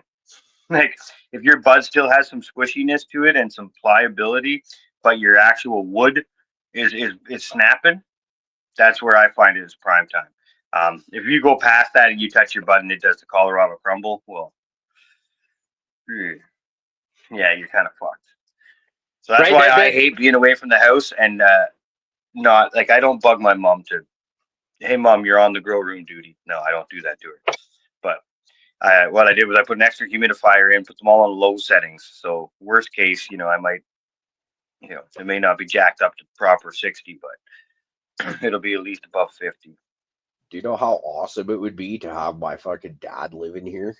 Because he is going all batshit for the gardening and stuff like that. Yeah. Like and he's enthusiastic about it too. Like, which is it's almost like, well, when any of us got into gardening, right? Like when you really start to like, wow, this is amazing. And then to have the burden shared, because as we all know, like to run a good garden, it's damn near a second job. It takes a lot of time. You get in what you put in, or you get out what you put in, whatever how you want to phrase that. And it'd be great to know that I can go away to work or whatever and just establish your standard operating procedure for how this garden's going to work. We want our moisture levels, et cetera, at this, or that in the soil. My dad would be all over that, like fucking batshit crazy. Give him something good to do with his mind too. As I've said, now that he's retired, I worry that he's going to be one of those people that just kind of atrophies with life, because he just sits and doesn't really do much, and the prospect scares the hell out of me. So man, maybe I should move back in with mom and dad. 43 years old, go move in with mom and dad. I'd be okay. Yeah, Art Man's got a real good point here. I see some discussion going on about pressing and washing and all that stuff to do, when you get a larger harvest. Yeah, right there with the 2 to 3 days. I found that too, man. Like at first I was waiting for the cure and then pressing. It was great and everything, but sometimes you're like, well, let's just run this or do whatever. And some stuff was, well before I would put it up. And I'm like, well, let's see if we press it and there's actual moisture in there. This will be a good indicator, like if gets all weird and goopy and shit, it might be a little too early. But man, do you ever get some nice color? And you can get some really good high quality flower rosin. And I've kind of stopped doing it because it's just flower rosin is the hardest rosin to get to be appreciated. You can bring it around. A lot of people are like, they got this fucking 5-star full meld or they're fucking all this other shit. The flower rosin kind of falls off. I'm about the flower rosin life, man. I'd enjoy it, but I do find one thing. I will not do the flower rosin on an electronic device. It has to be a fucking banger or a straw. It's got to be on glass because it is a little bit dirty. And in order to like get by that, the hotter the fucking glass. I just find it way nicer in glass, but I like it a lot. Yeah, it's hard to do. I don't know if it's something that the plant contains, or if it's in the heat of the press, or the microns used, or all the above. But like Magpie saying, that because most flower rosin taste like plant matter. Yeah, I get like a popsicle sticky, burnt popcorny, weird fucking funk from it when I either press it too hot, or maybe use something a little too old, or something that doesn't have a high terpene level to it. I'm thinking with the flower rosin, you just need the jack terps to kind of override that. If you use a generic fucking mids, you're gonna get that, right? So I think maybe reserve the flower rosin for like the pristine, fucking super terpy, awesome flower, and you'll get super pristine, awesome terpy rosin out of it. But it's like the gold thing. You can't melt down lead and get gold. Like, so, shit was shit, right? Like I know, I remember we did the run from the berry cushion, and everyone was getting the off flavor stuff, the more eucalyptus kind of stuff. I had one that was the berry, and I pressed it early and all that jazz, and it gave me blonde colored, fruity, pebbly, flowery smelling fucking goodness. But I'm like, hey, I don't want to run a whole pack to try to find that out of the wild child, but it's there. Flower rosin does have its place, but you got to search and you got to work a little harder, I guess. But yeah, fire in, fire out.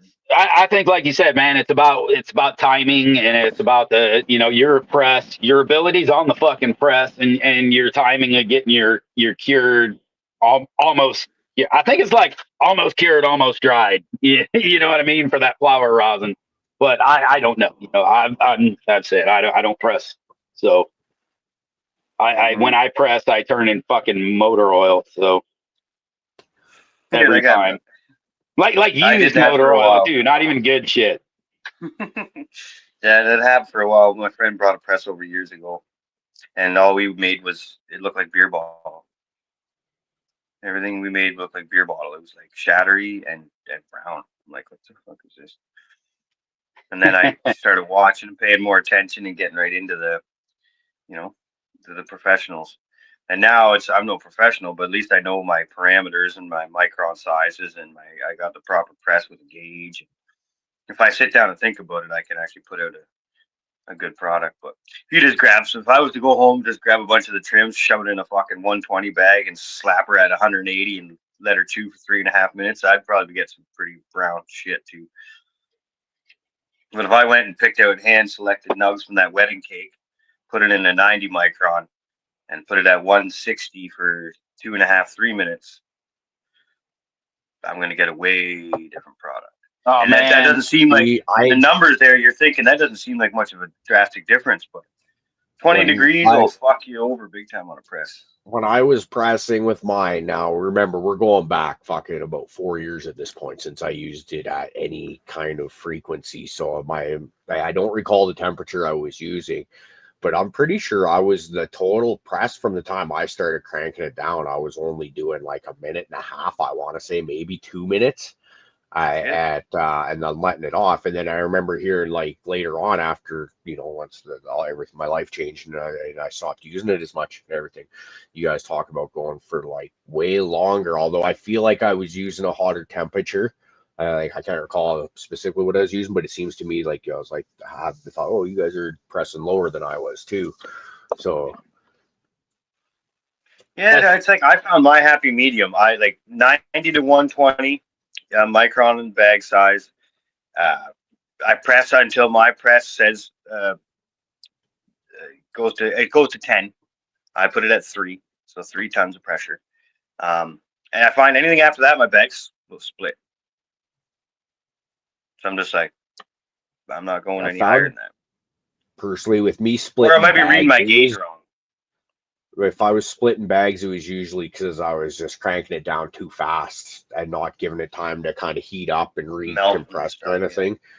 I think because if you kind of take your time, it's like on it, a little less likely. I was watching the gauge and trying to I like formulas. If you can just give me a formula, I can repeat the formula, I get the same fucking result. I'm way better than that. I'm not much of an artist, so I don't have that feeling, and But with the press, I've kind of had to develop those senses because every product is different. Every time you put a different flour into the bag and put it in the plates, it acts different. So you do have to kind of get that artist. That's why they call them like hash artists. You know what I mean? So anyone can make hash, but the good ones, they're artists, right? So yeah, when you dial it down to making it perfect or getting it as best you can, you do have to have the nuances of like being able to pick up the little things, right? You know, I can now, like, I feel take all in my energy. Oh yeah, I'm sorry. I was gonna say I take all my energy. I put it into growing the best flour I can. I need to find somebody who is that fucking hash artist, right? Who wants to take what I've fucking grown. That's where I put my energy. So I want somebody who puts their energy in that hash. So you get that product. Yeah. Like for me, it's like it down to the fact of I'll hold the arm on my pump, and I'll put just enough pressure on it that the melting of the product or the softness of the material in the bag and the plates, like I'm not pressing down on it, I'm just pulling on it, and it's giving in basically. Like you can feel the pressure like give way a little bit. It's like I'm very, very sensitive to how I press. I don't just fucking. It gets to a point where it's working, and I'm just applying pressure, and the melting of the product is allowing that to condense a little more, and then you feel my arm drop another little notch. It's like little things like that, starting to feather it a bit as opposed to just going in there like a fucking bull in a China shop. Yeah, bro. We ain't trying to press bearings, man. Right? We're trying to get hash, not press bearings, right? Man, fucking don't just crank on that shit. I know it's the same press, but it's a different technique. Yeah, it's neat. Weed Nerd, I got a you'd know what it is, a Canadian Tire 10-ton shop press. So, and then it's got the big hydraulic cylinder with the big arm on it. And I'm just leaning on that arm, putting like my body weight on it. And yeah, as it goes down, you'll see the gauge flutter. Like that's what I love about my gauge. It literally is super sensitive. It's nice. I'll pull one stroke on the arm, pressure goes up, and then you just see it slowly start to drop as everything's melting and everything. Then I just jack it up again, and it slowly drops again. It's really nice. Like I upgraded myself really, really nicely when I made that switch from the Chinese Amazon press to the full-on 10-ton shop press. It's quite. I wish I had a pressure gauge on mine. It doesn't. It's just got the. You're going 100% by feel. So like what you're talking about, you got your hand on the pump and you kind of just watch it drop a little bit as your shit melts down. That's what I've got to go. Like, okay, there's a little less resistance. Give her another crank. If you had the pressure gauge, it would make. Once again, for getting the formula, like you were talking around, like say if it's fucking 2 minutes at I don't know 1200 psi, just because that's the first number that pops into my mind. You can replicate that every time for the most part, whereas it's 100% by feel with mine. Well, that's Weed Nerd's got a good point there. Like my puck size and my ram, and they line up under the plate like all perfectly in line. Like I don't have a larger mass of material than I do surface area being applied by the ram. Although the plates obviously are a lot larger than the ram itself, but the good thing with kind of going oversized is you don't have to use half of the energy to get the same results, right? So with a big, huge fucking press like I have, I'm barely touching that press's capabilities and getting everything out of everything. As opposed to the old one I had, which was a hand crank. And if you guys ever seen me operate that thing, I was basically like had my foot up on the wall. I'm like, crank. It's like trying to break out of a fucking submarine every time you're pressing a gram of dabs. I don't know why, but I thought about making like an old schooly style. Like you'd probably think of it more like a cider press style with a big crank wheel and like a big Acme thread with a. I thought about trying to make a press that way, but then I got to thinking of how much fucking work it would be to get that. I can turn it. Right, like you said, man. Put on the wall. Fucking this sounds stupid. Yeah. Sometimes I get to thinking about my dumb ideas, and I'm like, no, don't do that.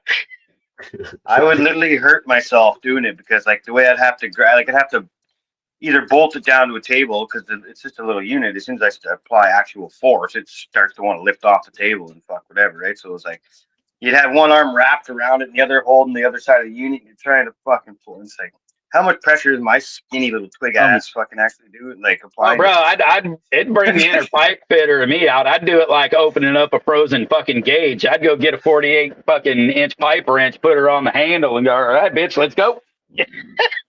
We're gonna get some pressure. Breaker bar. Yeah, see, fucking word knows.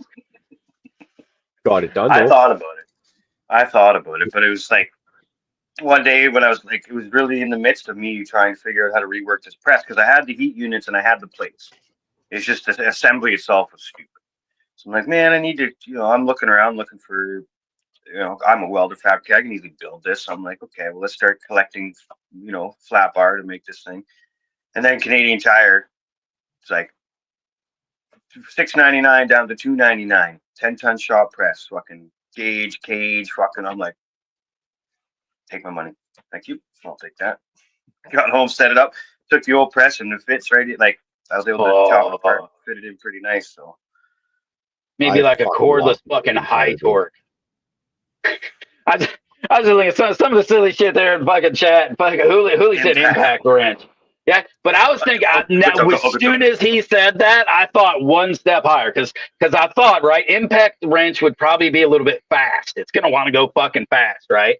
But if you used a high torque, you could get that motherfucker, and those go like real slow. You get that motherfucker to turn up to tons of pressure with no, so you could just put that bitch on there and be like,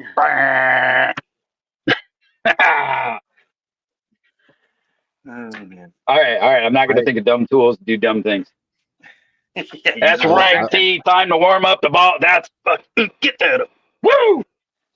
Get your balls warm, people. Get your balls warm. Get it done. Wintertime up here in Canada. Winter done. Yeah, it's gotta be hard to get your fucking balls warm in Canada, ain't it? Oh, lately, yes. Winter came. We were spoiled because, like, usually we get there late October, November, and it's like, hey, we're here. This year was like, we're going to tease the shit out of you fuckers, and we're going to give you like 18 to 20 degrees all through November. I'm you a bit. I say, like, we should kind of still be in fall. I mean, where I'm at, there should still be a little bit of fall going on right now, but I mean, I guess it's winter. Fuck. But we're finally into that swing, and we got that beautiful little, like, fucking brush of snow on the ground right now. So I ain't mad at life at all. I think it's perfect. We are, like, seasonally perfect. Alberta sucks. I lived there for a while. And there's no warm in the balls. Some days I'd go outside, I'd just be like, do I fucking have to live here?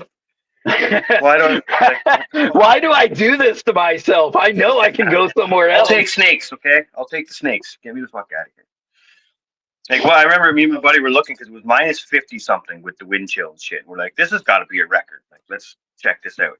And there was one other place on planet Earth colder than us that day, and it was somewhere in Siberia. I'm like, this isn't fair. Like, this is fucked. That's why you get paid good money to work there. Yeah, I know. That's what they're kind of like. If you show up, we just give you extra money because you might die. Yeah, no, I remember. That's not your job. You're a brave ass motherfucker. Trees can attack you. Oh, they get exciting in the winter because then the trees freeze up and they're more likely to explode and shit on you. It's especially if you I was watching a video the other day, and it was all like your line of work going bad, and I was about to send it to you, and I'm like, no, that's the equivalency of him sending like Fluff a Lathe video or like just don't. If they want to see that, they can go find it on their own. Don't send a tree worker like tree death videos. There's not too many videos I haven't seen at this point. I'm sure. Of course, the new videos are made every day, but it's like people send them to me all the time. It's like, whenever I see the holy shit, what were they thinking ones, I always have to send it to him. And then he's like, yeah. And I'm like, really? Fucking like that? People are just generally that dumb? Because it's always I stand back and I look at it and I go, this is going to end so bad. And I'm like, yep, just how I thought it'd go. I mean, there's three old dudes standing around the other one. And so there's two dudes watching, one dude cutting. The dude that cuts it, whatever, it looked like it was going good, but when the tree fell, it rolled weird, and the the back end of it kind of went down and went between one dude's legs and then way up. So it literally scooped him up by his crotch and fucking wee. See you later, buddy. And he was like 80, so I felt bad for that guy. That's He was once hospital again, bound. it's not paying attention though, right? Like you got Yeah, he had his hands on his hips, like doo doo doo. Yeah. because shit can go wrong. It's like with anything, like you even when you got your best laid out plan, say 99% of the time or better, it will go right.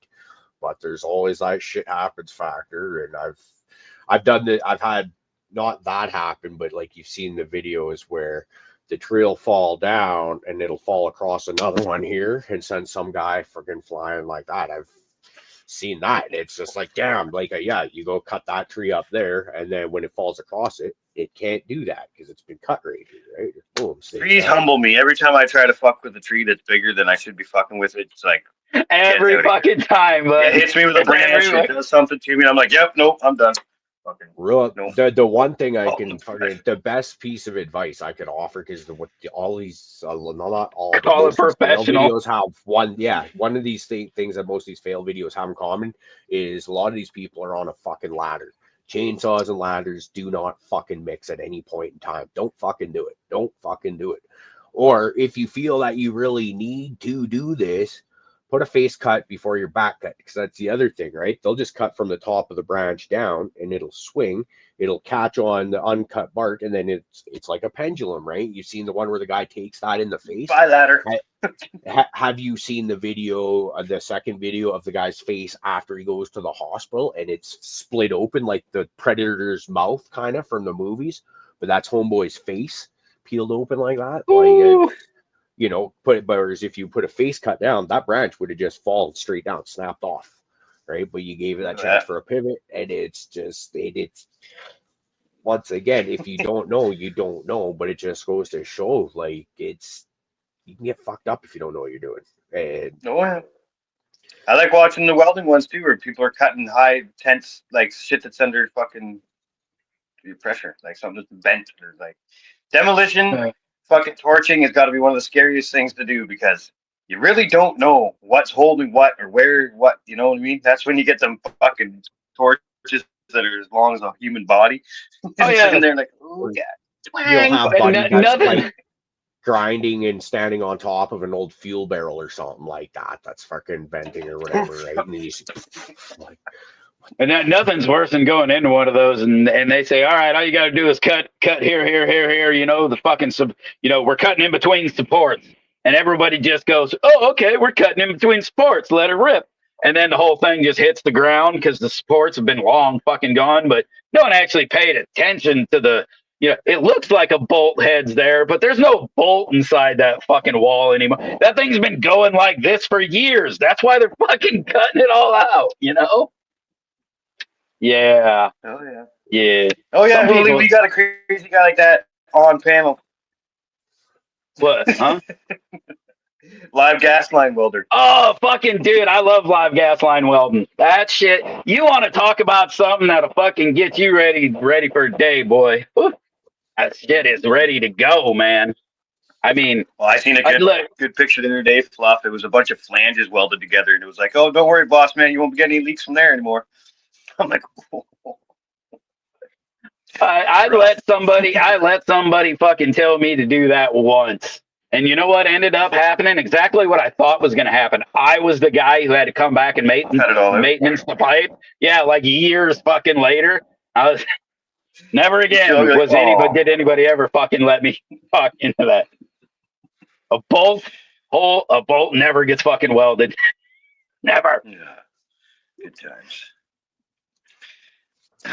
But it's Sunday, we should be talking about work. Actually, I got to get to work. Like, we got to drive back to my town, and then, fun's over. We got to finish that last push of trim. We got one big, huge Hawaiian left, and the garlic cookies. So I think we got one Hawaiian and the garlic cookies. One Hawaiian and the garlic cookies. The Hawaiian's gonna be is that one of that's a leafier one, right? Did you have more than one? Or did you just have the big one in the back? No, I had three. I had a small one up against the shed, which is I remember 10 that. or so branches. I had a short one that grew out like a hand. Like where's the video? It grew like this. So all the branches grew up, but it started life over here and went up, over, and then shot out. Was like that the little one by the shed? No, that was the one near my house, like my little veggie patch. There was the Banana Daddy and the Hawaiian. They're right off my deck, and the stalk came up and grew sideways, and then grew up. Like, it was really weird. But I got a shit ton off that plant because where the hand at the bottom grew up, it didn't split after that. So it split at the ground and shot up individual spears off from that little spot at the bottom. So instead of growing up into branches and then branching out or whatnot, it just shot single stalks up from the ground basically, and each one was a full-on fucking branch of butt, like a 18 to 24 inch cola. And I got a fucking hay bale of it. So I'm just like, ugh. Because it's the leafy kind of shit, right? So it's like 2 foot of leafy bud on each stick. Kind of pushing it up. And BAM was so nice, very tight, compact buds, and I had 3 giant plants of that. So I went and powered through all that. Such a pleasant experience. I turned back to the tent to grab more. Now it's been like, ugh. You motherfuckers. Yeah, but it's like, I know I got to do it because the Hawaiian is that old school funky. It's the one I want to smoke, man. So she's a bad bitch, dude. Oh yeah, I like her. Everything's good this year. Everything turned out great this year. Like, it was nice. I was at the event yesterday, and everyone's burning, and I'm looking at all the product. I'm right up there with everybody, but the prices were too rock bottom for me. It wouldn't be worth my time to package up and do all that shit. Basically giving it away for free. So I don't think I'll involve myself on that end of things, but quality wise, I was right up there with everyone, which was nice. It has a good little comparison of what's going on. And then I had some BAM 3, and I rolled a big old gag and lit that sucker up, and it let the room know that there was some aromatics happening from my end of the scene. So that was pretty nice to see. You know, because when the whole place has been smoked in all day and everyone's burning blunts and joints and dabs, it's just a fucking haze, right? So when you light a big joint, people are like, "Hey, man, that smells fucking good." You're like, "Yes, it does." Dude, that's it, man. When you can get that one and you can pick it out in the fucking crowd, you're like, "Ooh, what's that one?" You know. Yep. Still needs some time to mellow out. It was, like I said, it's kind of uncured and a little too moist. So it was like very, very, very fresh. It would have been a lot better if I left it on the table for even just a half hour or something like that to crisp it up a little bit. But happy harvest time, man. If my weed's just a little bit too moist, wham, first world problems, right? By Christmas, it could be good. We've had a lot of high moisture too up until recently. When the snow came, it was rain. So with my window open and everything, my tents have been just perfect, man. Like, sitting in the mid 60s Fahrenheit and sitting at 58 to 62 RH for, well, the first shit was trimmed mid-October. October 15th or something was for, like, when that storm rolled through and I had to take down the Banana Daddy and the Grape. Well, they've been packaged up a while now, but yeah, the rest of it's been sitting in there first week in November. Easy. And we're just started December now, so yeah, we got 4 weeks. 4 weeks hanging in a 60-60 environment, right? So yeah. Woo! It made it. Hey, I like this one, man. Does anybody store? Because so the thing with that, right? You got to really watch your handling of your beans if you're going to be doing the fridge, because if you do the whole in and out, or if they're in a spot like your door or whatever that might get a little bit warmer or hold more humidity, you just have, a lot of times you're putting hot or warmer or hot, humid things. So there's a lot of fluctuation in there. So the handling of it is super important when you do the storage in the fridge. I personally don't bother. How about what's up, G-Bay? I was gonna say, I've heard people use lunch containers, like a thermos style container, either the little screw on lid or the little bento box style thing, because then that's just an extra little insulation layer, so you can have it in your fridge. You can still open and close all the time, but that little area in the bottom corner doesn't fluctuate at all. right? But I'm with Fluff. My beans stay on top of my bookshelf. Yeah, And to that's mine tough stay cultivated. airtight, light tight, watertight. They just stay in a little fucking, watertight storage locker. And that's it. As long as they stay dry, they stay in a reasonably steady temperature like that. I don't have, I've never had issues. I mean, I used to store them in a mason jar, fucking, hidden in a sock drawer forever, had beans 10 to 15, 25 years old that would pop with no issues, If it's a healthy bean, it's going to fucking survive. It wants to fucking go. You just keep it in that dark, steady, not, dry. Yeah, always make sure that the key with fucking seeds is keep them dry. Seeds freak me out. Just the amount of time they can stay dormant. I've got a one jar of seeds from the Hunza Valley run that I did. A jar about yay size. That's probably 2/3, 3/4 full. That is in my deep freeze, just because I'm like, I pulled out about as many seeds as I'm going to want to use and give away anytime in the near future. Odds are I'm going into storage for a matter of years. So it's just like, you know what, throw those in the deep freeze, let them go. But typically, same as you guys there, just somewhere warm and dry-ish in my bedroom, because it's kind of a private place where people are not likely to go rifling through shit and stumble upon seeds kind of thing, but Yeah. Store my seeds in the ground. Yeah. But it's kind of neat how you can just, man. Think of a 25-year-old bean that's been like passed around to a few buddies and shit. It's been in a tackle box, a sock drawer, a fucking film container. It's been around the world. Put it in the right environment, boom, there you go. That's it, man. I wish I still had all my old ones. The last of the old shit that I had, that was, the stuff I was storing from my old brick weed or good weed, whatever seed I had from back when I was a teenager and a kid smoking, I ended up giving the last of those Turf right before he ended up getting busted. Because he was wanting the old school. He was wanting to get that shit going. I was like, man, I'm not gonna do it anytime soon. I was like, so here you go, and fucking it wasn't no sooner than right after that, he got popped. So that was a little fucking sad for me, but someday, I hope I'll pop any of that shit. When people hand me stuff like that, I get all excited. I'm gonna, a lot of times those get grown right away just to see what happens. That's what the test tent was there for. I love that shit. My dad has a film container with a bunch of seeds from my uncle Dalton, and he passed away, I want to say about 17 years ago. So those seeds are at least that old. And I had that film container out and was going to bring it home one of the last times I was there, when I was just working for the summer. And then I left it on the counter, forgot to bring that home. And now it's back into their fucking collection where it's out of sight, out of mind. And I don't think to go rooting through their shit. So, but I'd like to get those back. That'd be cool. You never know what's there, man.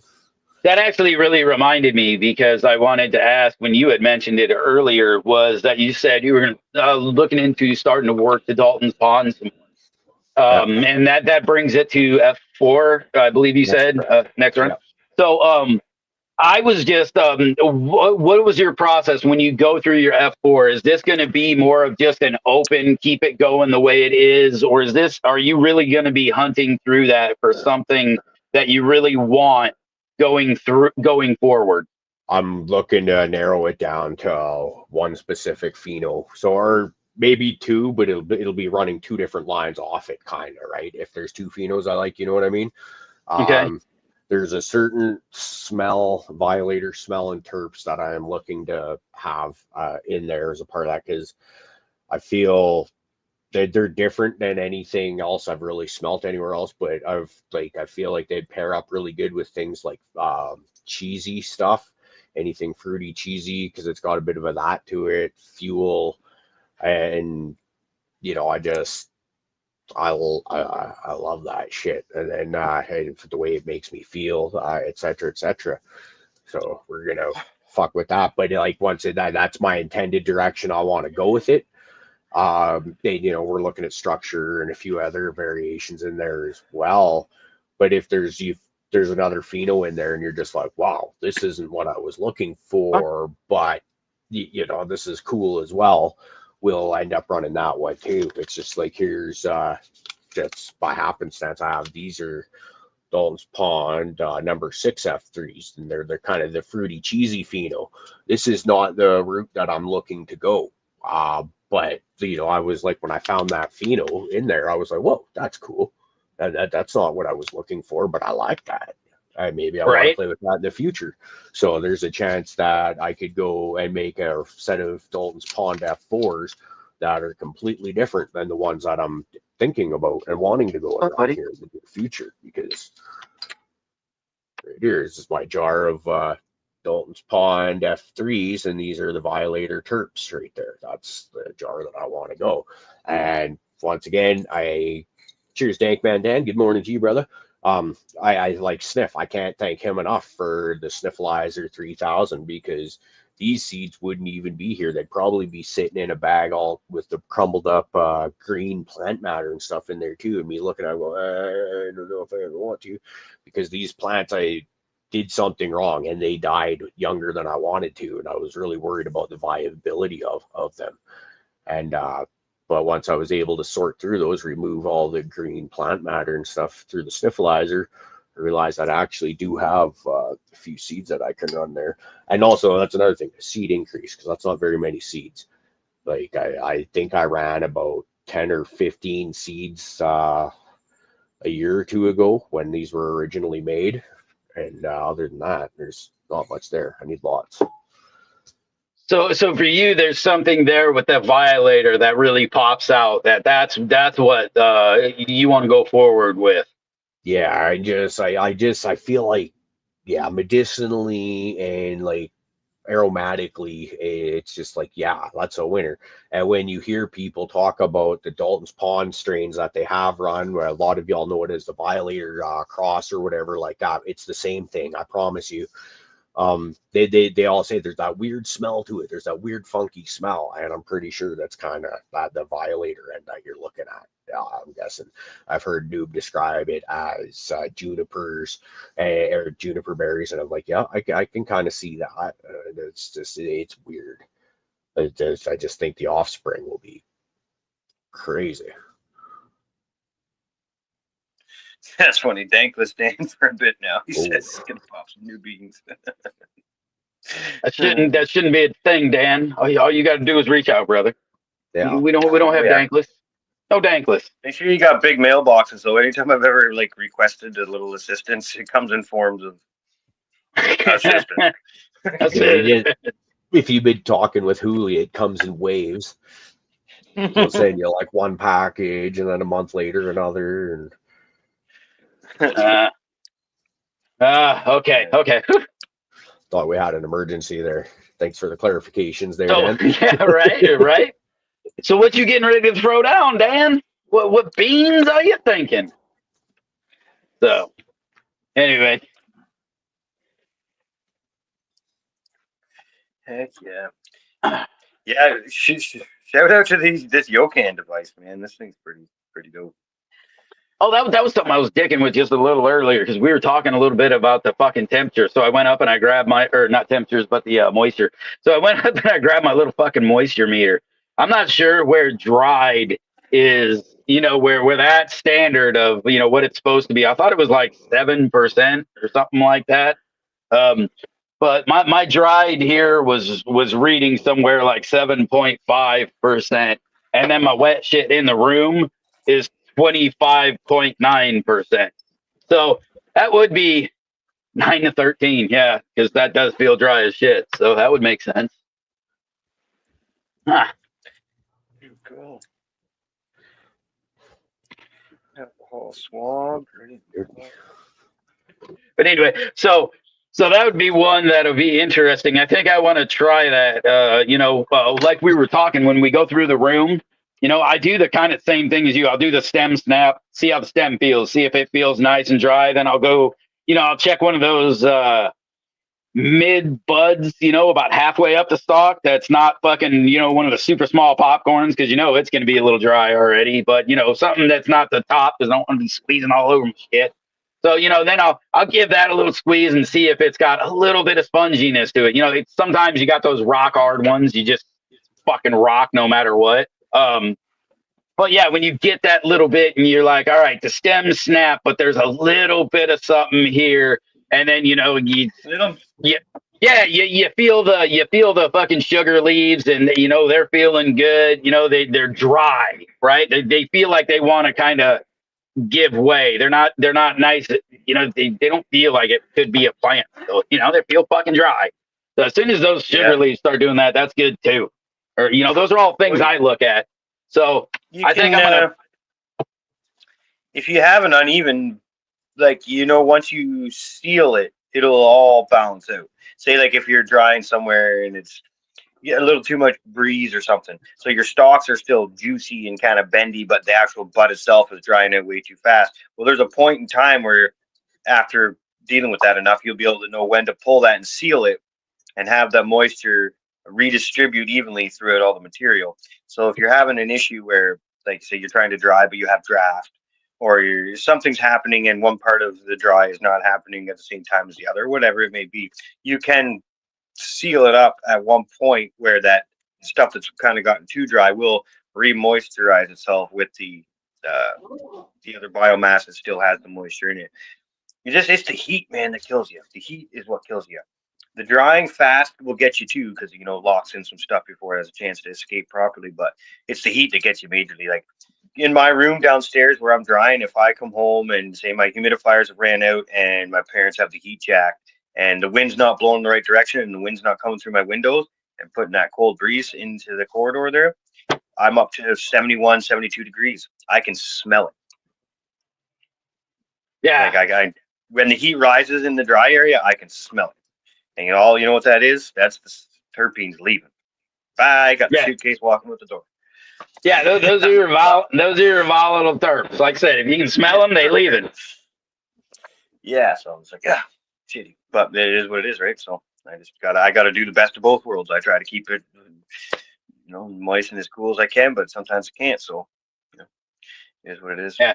I just thought it would be neat that when I go this time, I'm still going to judge it the same way I always do, but I'm going to poke it with this little fucker and I'm going to see what that number is. And then, I may adjust from that because I have it. So why not? Right. I bought this to test some fucking wood out, see if it's dry. So, I can make things out of it, is the point. This thing's like, I don't know, it was like $9 or something. If it shows something very interesting, I could possibly be way over drying, and things might be, anyway, it might be neat to get the numbers to just pinpoint things a little bit better, since I have it, but it's interesting. It was definitely an interesting one to note just now, Well, sometimes you might not even know how to say properly use the equipment or whatever, but it gives you a number. Then you can correlate that number to your grow, and you know what I mean. Like sometimes nice I get stuff bro. wrong. That was a sexy knee right there, man. I'm sorry, that got me distracted. Midlife kneecap. Let's get the brother going. Boom! All right, unmute yourself, bro. Oh, let me guess. You need the other one up there so you can talk. Is that what it is? All right, hold on. Yep, that's what it is. All right. Can you hear me? Oh, what? Yep. How's the audio? Good. All right, I got you now. Okay, so I'll take my headphones off because I can hear myself and it's fucking me up. All right, so out about week 3 or 4, we got some grapple cat here. And that's the Catahoula to grapple fritter on that one. Seems to be a little bit Catahoula dominant. Not a lot of small coming off it yet. Over here, we've got the Durban Haffy. And she's about the same. That's going to stack. This is going to be just like her mom. Real big ass donkey get goals. Right about that. See how she turns out. Okay, good. I did hear that. Lights went on. Okay. So right here is the Lilith from Jimmy Toucan here. You see, she's a little bit close to the light. Leaves are getting a little crispy. She's starting to foxtail a bit. And but she's fun. She's got a it's like almost like double chewing gum, you know, the buckets of gum that you get, like if there was like a lemon flavored one. And then it's also got like that rubbery kind of, like the girlfriend says, it's like if you were to open a new box of Crocs, like those silly looking slipper things, got that smell in there. And she's probably, you know, she probably is about 2 weeks from done at this point. Getting real close. Like you're seeing this fucking foxtail there, which is clearly not getting too close to done, but just about there. Flying snow. It's not quite like the one that we were growing earlier a while back. It might she might be done after this one. Oh, give me a second.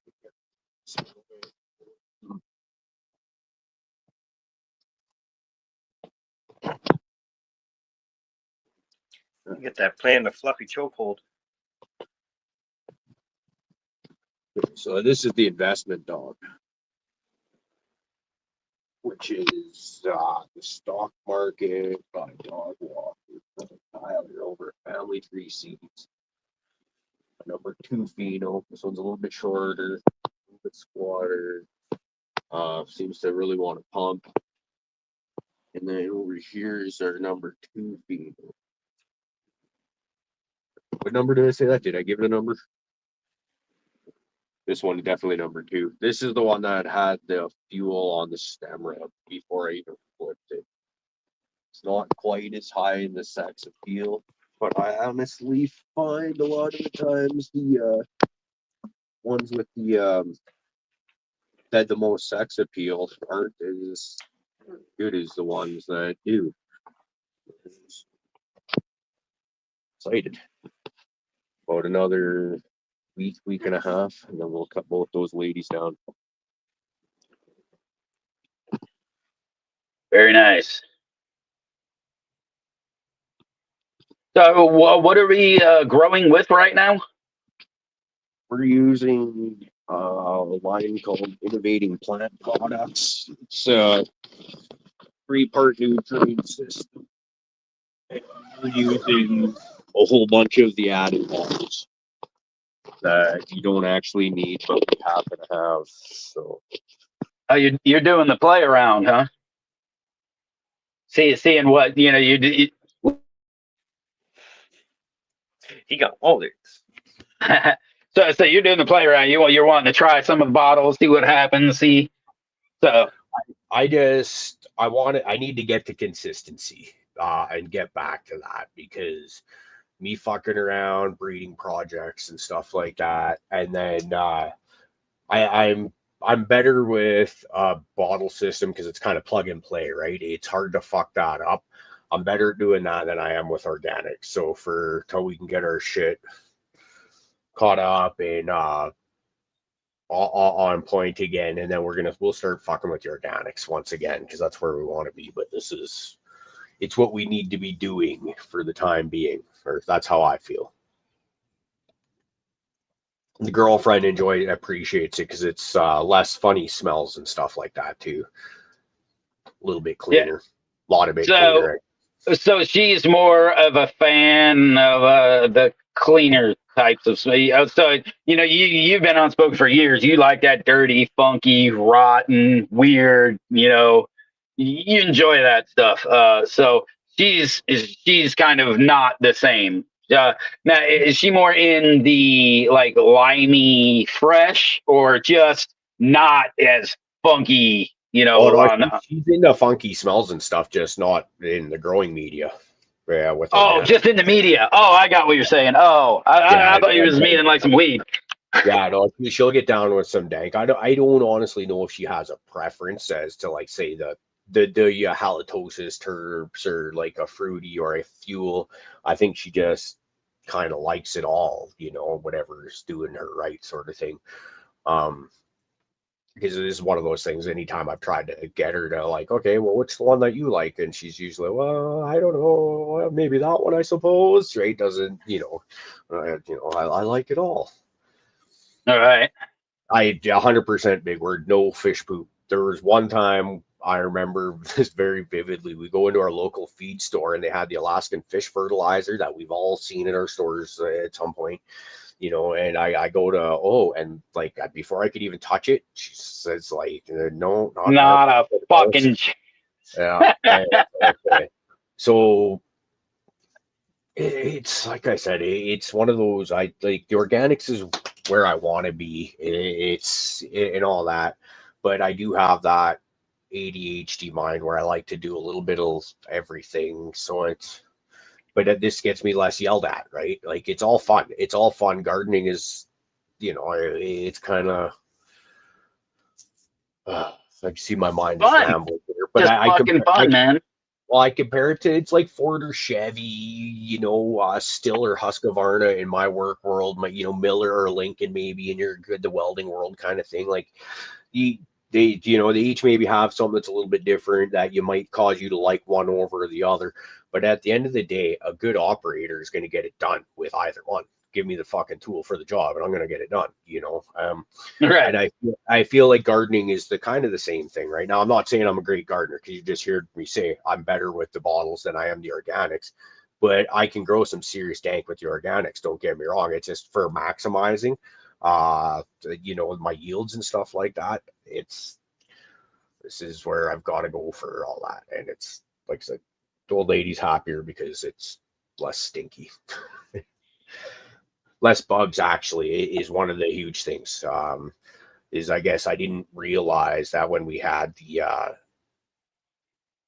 worm bin underneath our kitchen sink there for a while, I didn't realize that at one point in time that the fungus gnats had actually gotten into our flour bin, which was stored. At one point in time, it was just sitting in the kitchen because Ashley was doing a bunch of baking for like a couple weeks straight kind of thing. And one time she goes in there and there's a shit ton of fungus gnats in there. And it's okay. Now you're invading our food supply and making shit get funky. This is, 100%, right? We got to do something about this. So we'll figure it out. Like, once again, it's fun. So outdoors is organics, indoors is bios or bottles, or maybe we do synganics or I don't know. It's fun. It's all fun, man. I'll just. Galaxy was asking, yeah, man, I use that shit. I supplement with the Alaskan fish quite frequently. I have the more bloom. I'm gonna be lost. I buy this shit by the fucking gallon. That makes if this is the one he's talking about, yeah, you can get that there at the Home Depot, and ain't nothing wrong with this stuff, man. I've been using it, and people use it for years. I got that in my garden too. Great little supplement, man. Every once in a while you hit it with the fucking Alaskan Moor Bloom. Yeah, it's good shit. I use this stuff. That's exactly the stuff that I was just referring to, where the old lady was like, not in our fucking house. I was looking at the 1 liter bottles as opposed to the 4s. Well, little infused cotton candy. Woo. Oh, that's nothing. Good, I don't think anything was funnier. When you think of that Alaskan fish, you think of the motherfucking stank, because it does fucking stank. But it's like the longer it's open, the worse it stinks. It's one of those, like, as soon as air hits it, it starts getting worse and worse and worse. But I always will think of the day that we were fucking on Discord and Johnny was fucking gardening and he just all of a sudden started fucking gagging because he started shaking that big fucking bottle but did not check the cap. And he just shook fucking fish fertilizer all over the place. Dude, it's funny. I was just thinking about that yesterday. Because still to this day, since then, when if like whatever it is I'm shaking, I make sure I've got a finger or a thumb over the lid on that.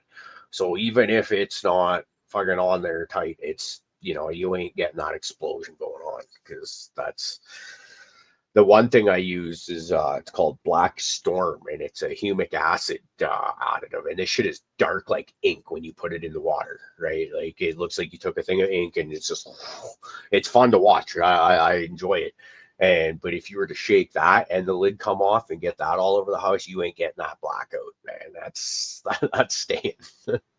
And that was one of those every so often I'd make like a fuck it bucket indoors. Like had a plant that hermed out or something. I was like, oh look, perfect candidate to get fucking turned into fertilizer.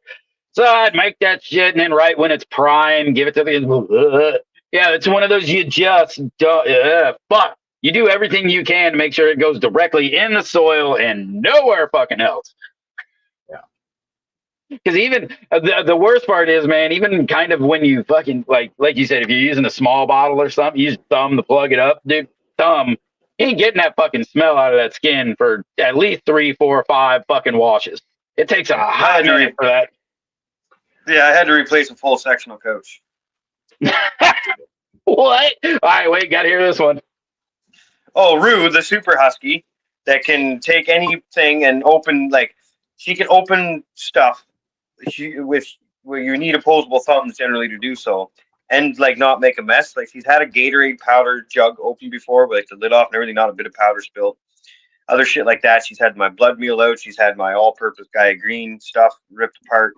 She took a bottle of Alaskan, one of my fish fucking things, brought it up to the couch and unscrewed the lid. Tongue punching that thing. All over my couch, man. Yeah, there was no hope. I didn't even attempt to try to wash it or nothing. Not even in its out, man. Just right into the truck. Yeah, it's not even. Because what'll happen one day is you'll spill the water on it or something, and it'll rejuvenate all that shit. And it's like, nope, no. It was already I have two dogs. The dog sleeps on it. Next thing you know, the couch and the dog fucking smell like it again. Yeah, nope, gone. And then I bought another used one that was in really good condition off like some 80-year-olds. So like I got this couch home, like, God damn, this is a really nice couch. 2 months later, dogs are like digging holes in it to like make their nest while they lay down and shit. I'm like, can't win. Yeah, that's what he said, Ned. That is what he said. You ever seen a dog get a bottle of Alaskan fish? That's what they do. But 7 inches of their tongue goes into the bottle and back out, and fish fertilizer goes everywhere, and they got it on their face. Yeah. So so this is one that I always use, right? It's I would use the fish fertilizer and kind of give it to the plants and give it to them in a light dose. And then what I'll do is actually put my labs or my microbial that I normally use directly on top of that after I water the fish.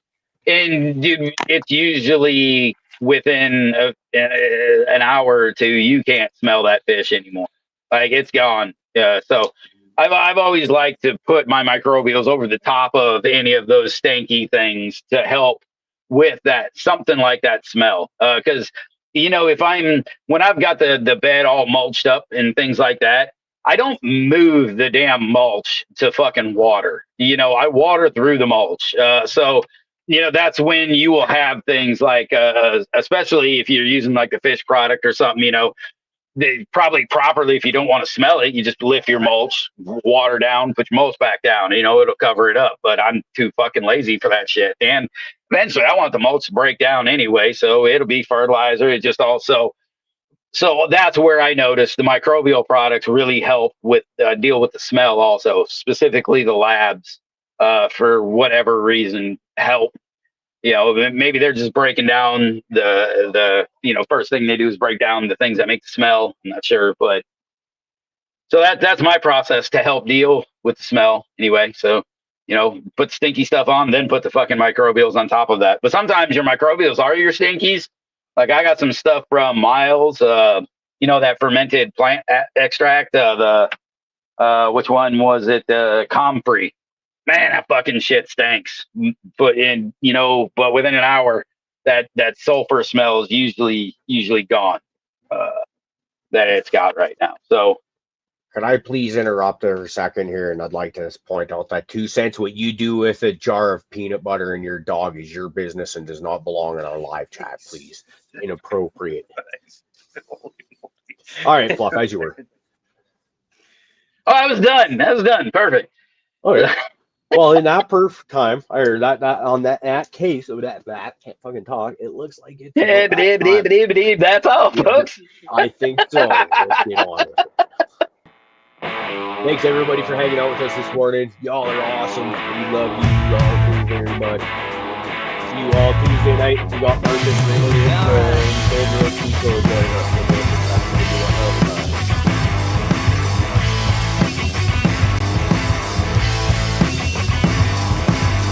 Take me down to the graveyard. Show me a resting place. Take this worry away from me. My final bed to lay. I need asylum. In prison. Forgotten and buried. Forgotten and buried. Like it's so never think about the future. 'Cause I've been wrong before.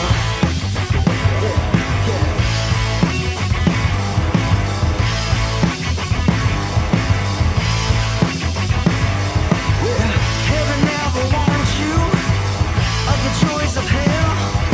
Here's Mike. How you doing, It's man? so manic. Silence You doing is well. hell. I need asylum. In prison. Forgotten and married. Forgotten and married. Like it's so never think about the future. 'Cause I've been wrong before.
Built myself a coffin and I dug myself a hole. The fear had buried me. The youth that want me turned me cold. I need asylum. In prison. Forgotten and buried. Forgotten and buried. Well, I guess I'll never think about the future. 'Cause I've been wrong before. Well, I guess I'll never think about the future. 'Cause I've been wrong before. Well, I guess I'll never think about the future. I've been wrong before. Yeah, yeah, yeah. I've been so wrong. I've been so wrong. I've been so wrong. I've been so wrong. Yeah, yeah, yeah.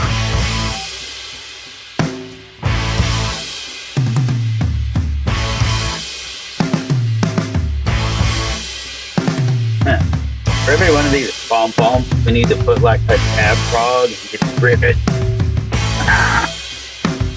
Right in that black It's spot. time for Just boom. moving up of the outro video.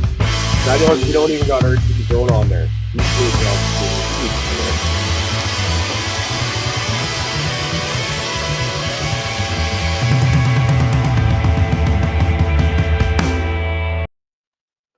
All right, one more for the road. Let's do it, y'all.